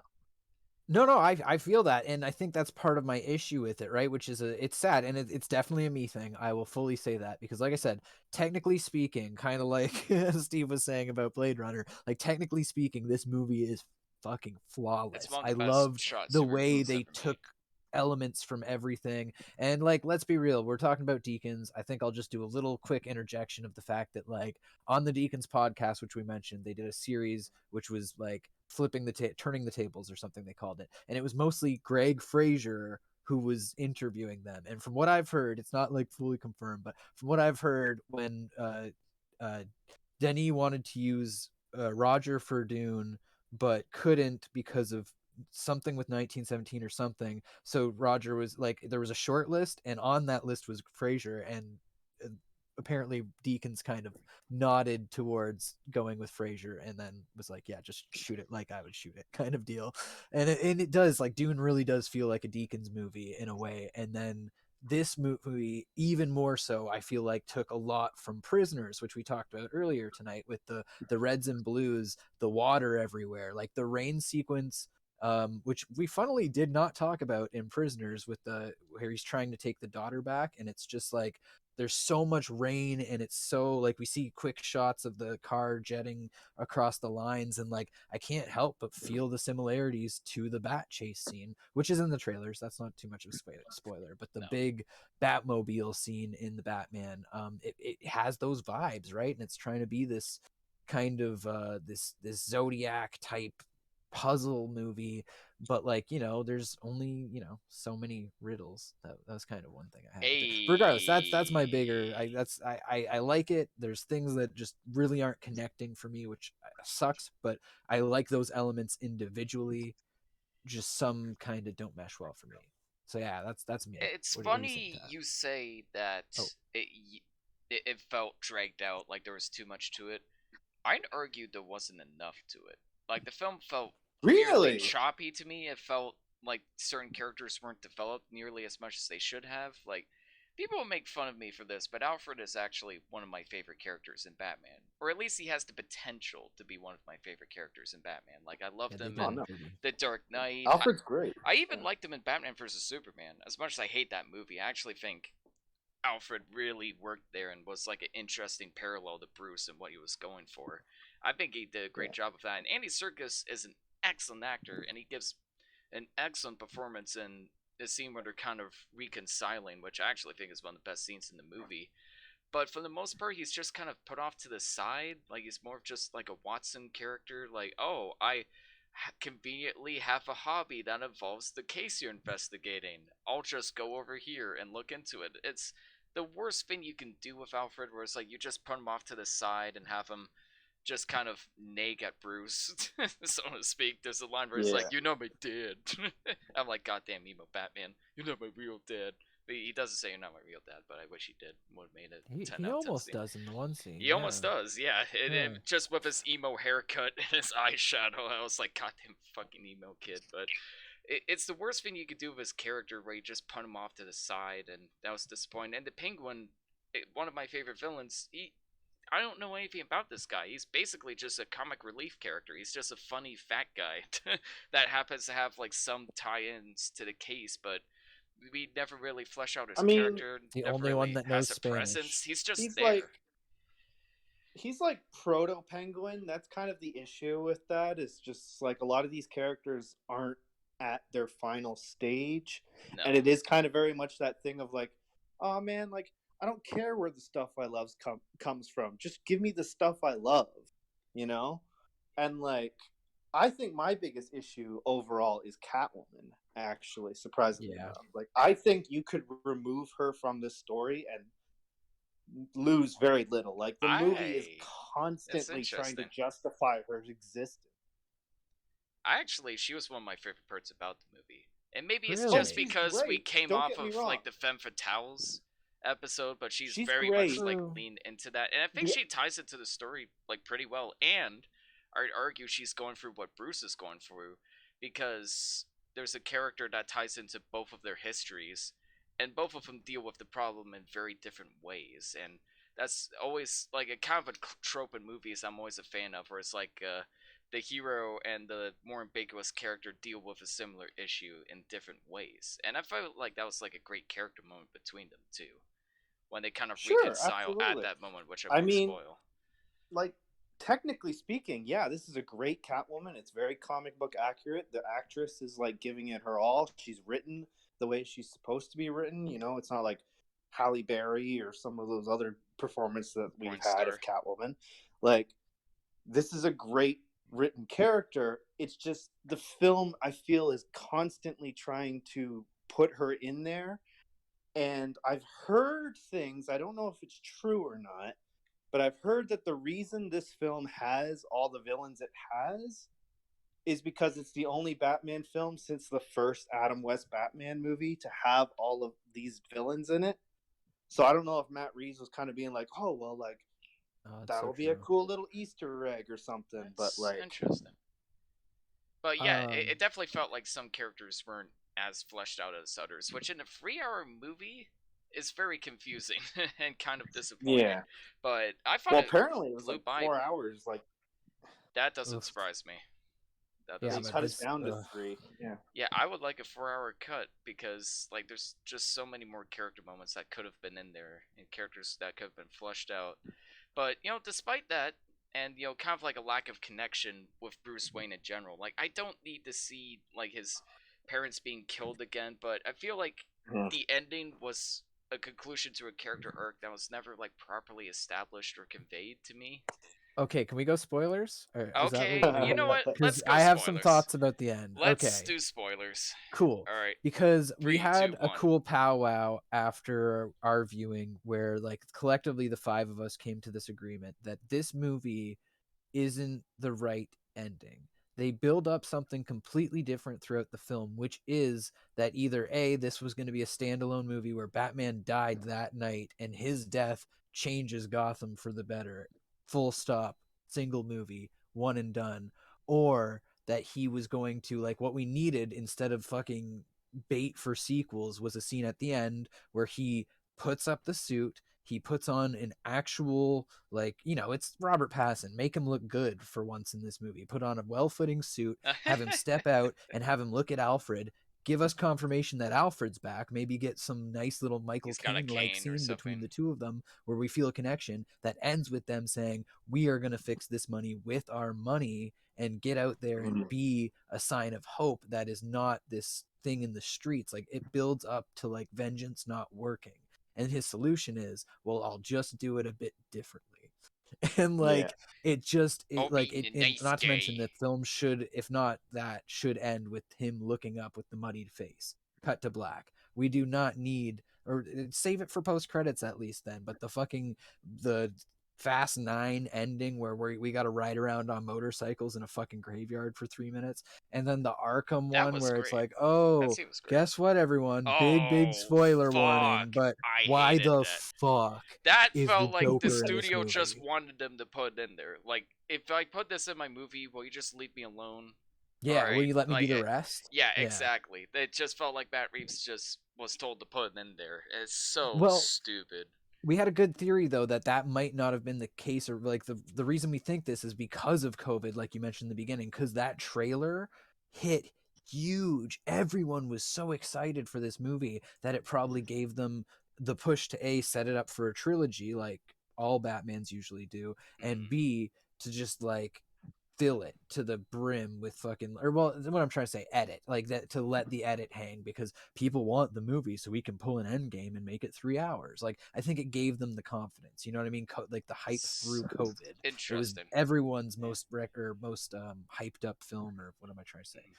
You know what I Well, mean? not only that, if you've read Matt Reeves' interviews, he talks about that character that shows up in Arkham, and apparently they had a lot more scenes with him, and he was supposed to serve this kind of like Silence of the Lambs function, where like Batman is like, I can't catch the Riddler, I'll go to the last guy I caught, and maybe he can help me, Yeah. and like, But that also meant, spoiler alert, we would have to We've been deal spoiling. with another Joker in a Batman movie. Yeah. So I'm In a glad that didn't second happen. Batman movie. I'm glad that didn't happen. Honestly, like, I would prefer a shitty sequel bait scene over getting the Joker yet again for the second time in a row in 2 fucking years. I'm Honestly, sorry, I'll have to man. pass on that. No, I feel that. I mean, That being said, there is a lot I like about the I- film still. Yeah, that's the thing. It's easy to shit I- on, but then everyone's quick to be like, "Whoa, but this is a good film." Like, we can't say it's the worst because it's just Yeah, flawed it's as decent. fuck, right? Like, it's fine. Yeah. Like, I think the one thing we didn't talk about that we need to talk about is the score. Michael Giacchino Ooh. is one of my favorite composers of all time. However, it felt like he was kind of phoning it in for a little bit in the past 2 films, like Jurassic World Fallen Kingdom and Spider-Man movies that were a little bit weak score-wise, very forgettable, just kind of, I forget what the term for it is, but it's basically a score that's designed to be forgettable and just blend in with the rest of the soundscape so you don't notice it. But this soundtrack is so beautiful. Every character has a leitmotif that tells us everything about them for the music. The way the leitmotifs are tied in throughout the movie, like the way, when Catwoman leaves her apartment for the first time and Batman chases after her, and the piano suddenly like slowly shifts into his theme, is so genius. And I like the tone that the music goes for too. It's very different, very noir. There's a piece in the movie that's it's just very 15 much minutes a of perfect mixture. It's very much a perfect mixture between Hans Zimmer and Danny Elfman's score. Like, it is the best of both worlds. Absolutely. And there's a song in the soundtrack where it's just Michael Giacchino vibing on piano for 15 minutes. And I'm just really happy that they gave him the creative leeway to do a song like that, where it's not loud and obnoxious or like predictably rousing in any way. It's just this beautiful piano piece that explores the character of Batman more than the movie itself arguably does. Wow. But the score carried the movie for me personally the most. I am probably gonna make you pretty upset. I think he phoned it in on this one too, personally. What? I think that but you're way more into scores than me, so there's that asterisk, right? It's just like my surface level vibes from it, not necessarily like an actual in-depth perspective. I have to asterisk that. But to me, like as just normal viewer, I took away from that. He just leaned into the same goddamn Nirvana song over and over again, and the score that I heard that wasn't that was the Anna Maria song, like just those root notes, but like not on a piano, but like the droning. You'd probably know the song I'm talking, but Yeah. it's like I only took those away because he just so overused the Nirvana song They used it that 2 like. times. That's it. Pardon? They only used the Nirvana song 2 times. Are you sure about that, It's man? only 2 I times. Oh, They play it yeah, at the actually, I heard beginning it beginning and the and the ending. end. And it Really? fits in both scenes it's playing in fairness. I don't know. I swear I heard that guitar riff a lot of times through the movie. Maybe that's just a song that Well, I'm on this I've only score seen that it I'm once, mixing so I up. can't say for sure. Yeah, maybe Yeah. we'll have to triple check that Yeah, one. for But sure. regardless, that's all I walked away from it from. Mhm. Like feeling like because I did not like there was not much score. Like I remember a bit like when like the heightened action scenes were happening, but With the like I drums. didn't necessarily feel that hit because I thought they were kind of ironic, kind of going for like a No Country thing, where I thought a lot of scenes were just they want to hear the steps of people, the breathing reactions to Batman as he walks through a room. Like it wasn't usually like a big stinger, Oh, that's so true. that didn't sit with me too well. And to further how different we saw these movies, I really wanted a popcorn and pearl scene. I would have never said that going into this film, but with how different the entire Thomas Wayne is, like, yeah, I'm kind of interested, like it, down to the fact that in this timeline it'd be like what the jokes they're made, like it's what 2001 would be how old the kid is, so like what movie are they going to see? Like Shrek. I want to like know like if it was, I want I mean it's up in the air whatever, but like I would have just liked to see the confirmation of how they died, in what way, because I feel like this would have not been the same popcorn and pearls, and that's the reason I say I wanted it, because it would have been different, and this was the opportunity to do it different. But I don't know, it's been done to death, so it was one of those like you can't kill Uncle Ben again kind of scenarios. Exactly. Like I understand It didn't bother me at all, but I think it's like you said, like the tone is kind of all over the place, and I also noticed there's a lot of really clunky exposition, like a lot of scenes where they're explaining things to the audience that's super obvious. Like Jim Gordon is basically just there to explain obvious information to the audience, just to make sure they're kept up. Like there's the phone scene between the Riddler is a great scene, but there's a scene where they like crash into a funeral. Obviously, spoilers at this point, and it's one of That's in the the men trailer. he kid. Yeah, it's in Oh, the that's true. trailer. It's one of the Yeah. men he kidnaps, and Jim Gordon says, "My God, it's Coulson." And I'm like, "Yes, I know We it's know. Coulson. We know this information. Stop!" I almost snapped at that point and almost left the theater because I just that kind of exposition drives me nuts. See, And I wonder if that's kind of more studio interference, or it's like we think our audience is stupid. We think our audience are morons, so we need to explain obvious information, even though this is supposed to be a noir crime thriller. And if it is a noir crime thriller, I'm okay with that. I'm happy for yeah, that. I respect that. But I need it to be a bit smarter. I need to be able to tie some of the pieces together on my own instead of having the movie do it for me. totally, If man. that's what you want to go for, which for the most part it does. And that's something I can respect about it. And, that's probably my favorite part about it. And even a bad detective story is still extremely entertaining to me. Probably because I grew up with detective stories, the CSIs, the Poirot's, even at its lowest, I could still enjoy a detective story. But at the same time, I also notice when a detective story is treating me like an idiot. And unfortunately, this film did on more than a few occasions, which Yeah. really annoyed me. It's totally between playing to the adults and like playing to the kids in that regard. Yeah, it doesn't like, really know it keeps that what it wants to PG-13 be. in spirit. Yeah, Exactly. And some parts are Yeah. like horrifying and visceral. Like this recording Dude. that the Riddler makes that's legitimately unsettling. Like it feels Well, and like real. you said with Coulson, like we see that like that out of focus shot where he just beats him and then puts the like machine on his neck is so Yeah. horrifying. Like it's like disturbing. ugh. And Yeah, even it like really the chills you. recordings he makes, like apparently it was made by Paul Dano himself, which hey, tie into Heath Ledger making the recordings in The Dark Knight, where he would just grab like a basic iPhone and like the shittiest like selfie light attachment to it and film it in like a basement.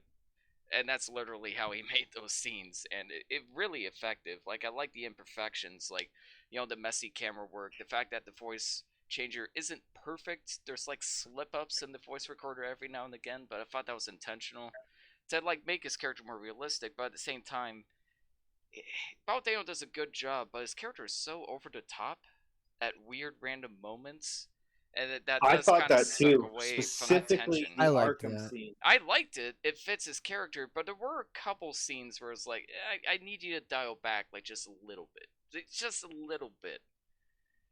He I don't does know, personally. border a little on the cartoony in some Yeah, scenes. but that but felt like the he film's walks overall that tone. line very, very tightly, and I don't think he goes overboard with it, but he does No. get very, very close to being like, you're a cartoon character. Yeah, very close. I don't even. A lot of people think that, and I don't even blame them for thinking that because it does border on that line quite a bit. But Fair. Yeah, man. Like again, though, I gotta keep reiterating. Like, there's a lot to fucking love about this movie. Oh, for sure. Like, Oh, yeah. there's some like the sequence in the hallway that is just lit by gunfire, which was done is practically, like apparently. to top tier. It's god tier. But there is a problem with the action scenes that nobody else is pointing out. It's that Batman, Oh, they don't shoot his face. No, Batman is invincible. He is Yeah. invincible, and people love to joke about Christopher Nolan and how he can't shoot action scenes. And with The Dark Knight Rises, that's true, but something they absolutely nailed was how vulnerable Bruce Wayne was as a character. And Batman Begins, like he's, constant. Like there's a scene where he gets poisoned, and he has to call Alfred in tears for him to pick him up, and Alfred is just crying, driving him home for a storm. And there's this scene in The Dark Knight. What's the first scene we see Bruce Wayne in? He's stitching himself up. He's a wounded character. He got hurt. He made a mistake.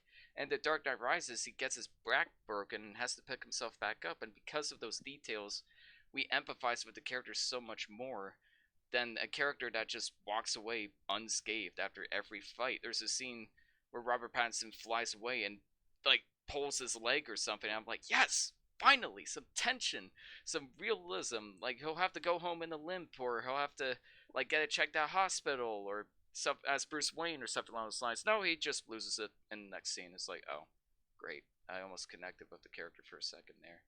Yeah, Like, they kept nobody's going addressing halfway that with issue. it, right? Yeah. Like he'd get bruised from the gunshots, but like, I'm sorry, you like there was no like flinching. bulletproof isn't like that. You still break ribs from bulletproof. Yeah, So it's exactly. kind of you Have you gotta ever been shot exist in a in vest? this.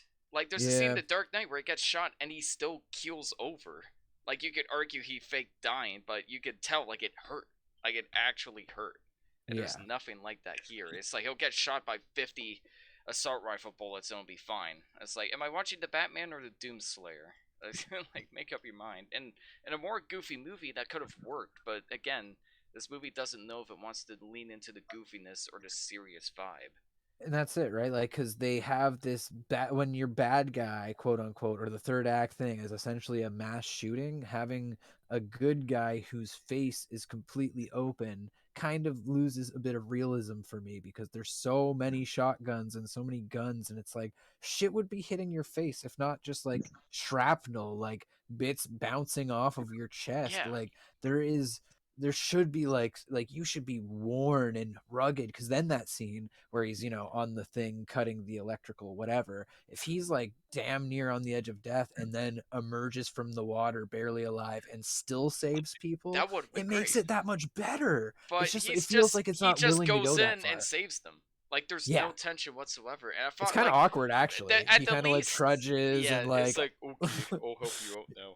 Like, and the orphan stupid. Has to be there. Yeah, because of course I would hang out with my new mayor's like parents. Like, why is that kid there? I don't know, whatever. Because he was also an orphan.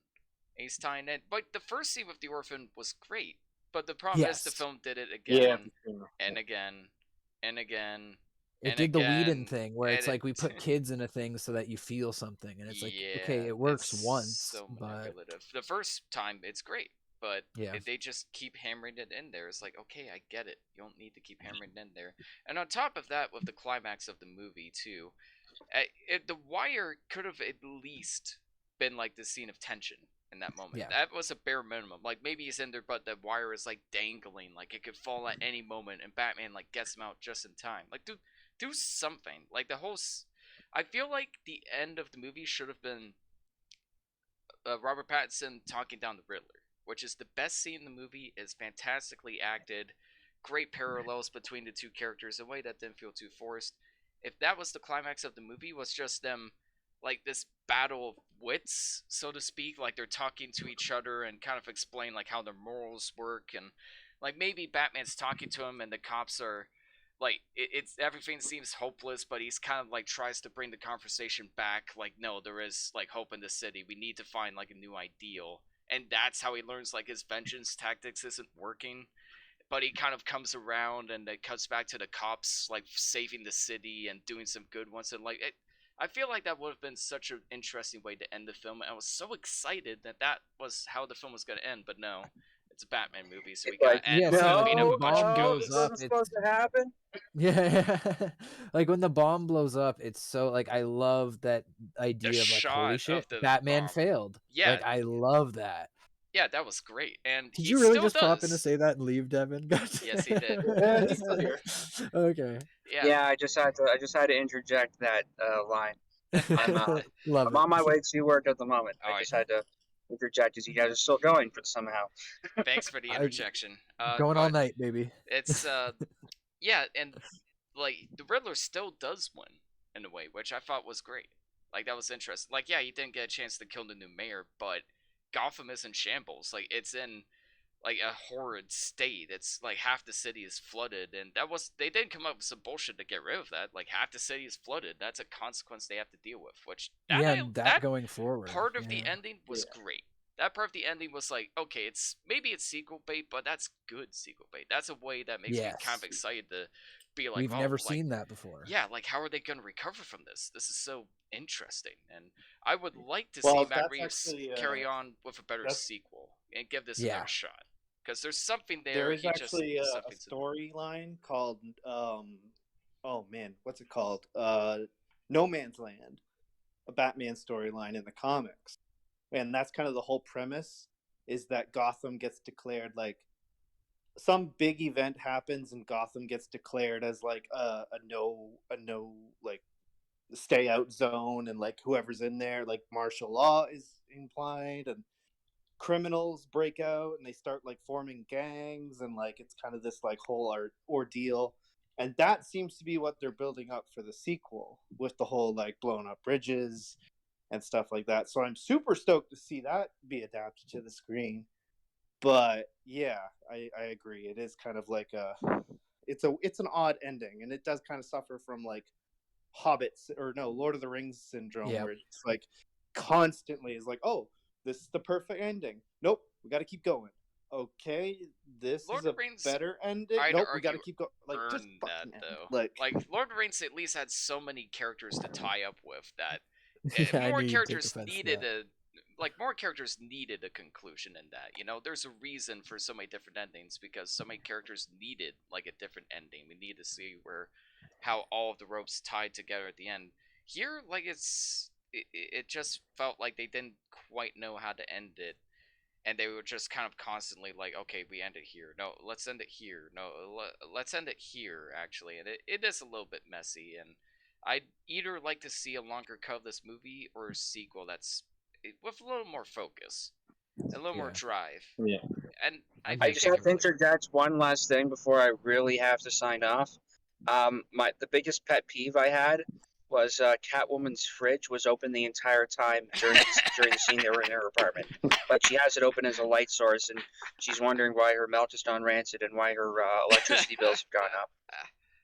That's actually a really good point to jump off into like the how this all relates to really well to Deakins, because like that is of the schools of thought we've mentioned before in No Country and even in Prisoners. Like any way you can find a practical way to do lighting, you do. It's just he takes it to extremes in this movie, a la the fridge, and also how did a cop car get inside of the stadium?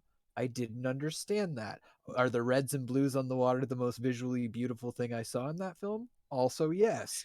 So like, You're just I'm distracted. at ends. You know what I mean? Like they do find really good reasons for these visuals, but like it's also Batman. You have the leeway, dude. Just go red if you want to go red. Yeah, Who cares? all the Like, pieces are in I'm place. here for it. Like the performances are good. Robert Pattinson is excellent. He is so good Oh, in this yeah. movie. I was not disappointed by him one bit. All of the I actors are great. I thought, at least. I do Anyways. want to. I want to give credit to Robert Patterson just for how much he's in the costume Yeah. and how much of a performance he carries through that. Both him and Donna really are like in the costume like 90% of the time.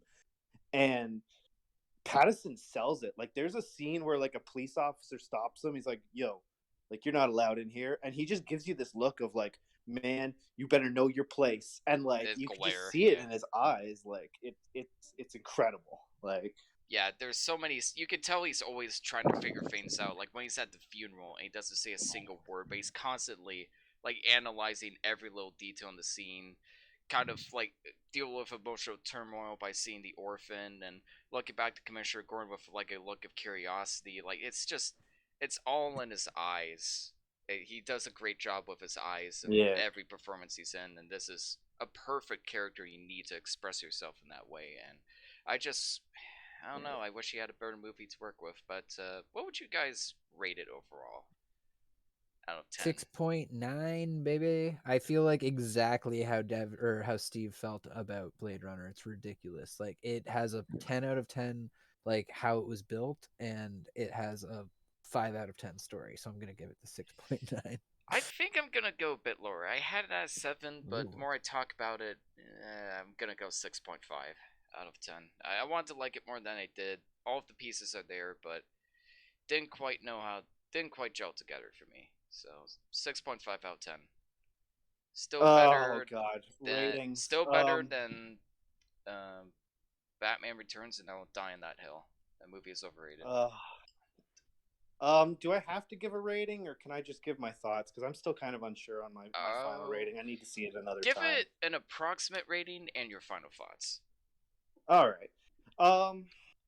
Approximate rating. I'll give it.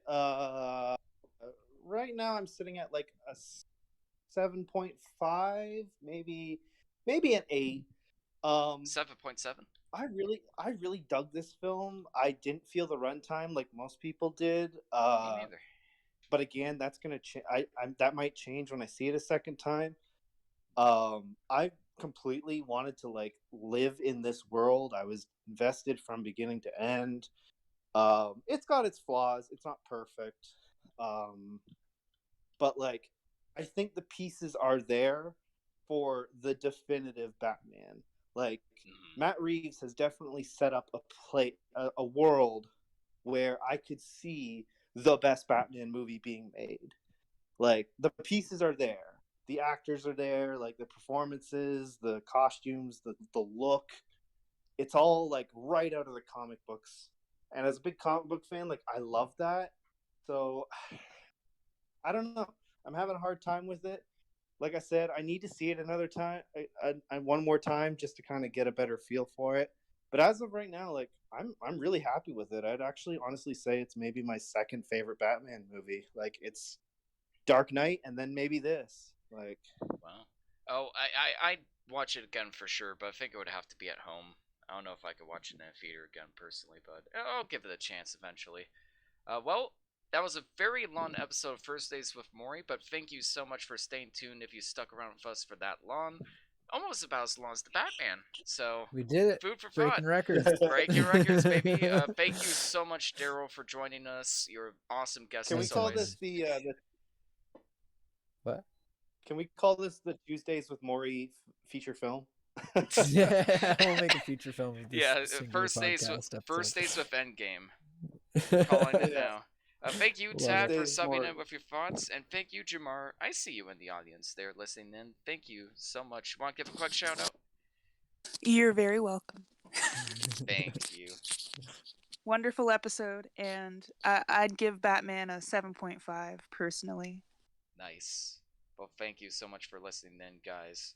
And is it for? Oh, sorry, real quick. Next week's episode is my recommendation, and now I'm recommending a St. Patrick's Day special in celebration of St. Patty's Day. So that includes Leprechaun, Steve McQueen's Hunger, another Steve McQueen movie on the channel, and for something a little more timely, Kenneth Branagh's Belfast. So look forward to that episode next week, guys. I'm gonna try and get my friend Thomas McClelland on the podcast. He's a great like film nerd friend of mine. He's been helping out with a YouTube channel and projects on the side.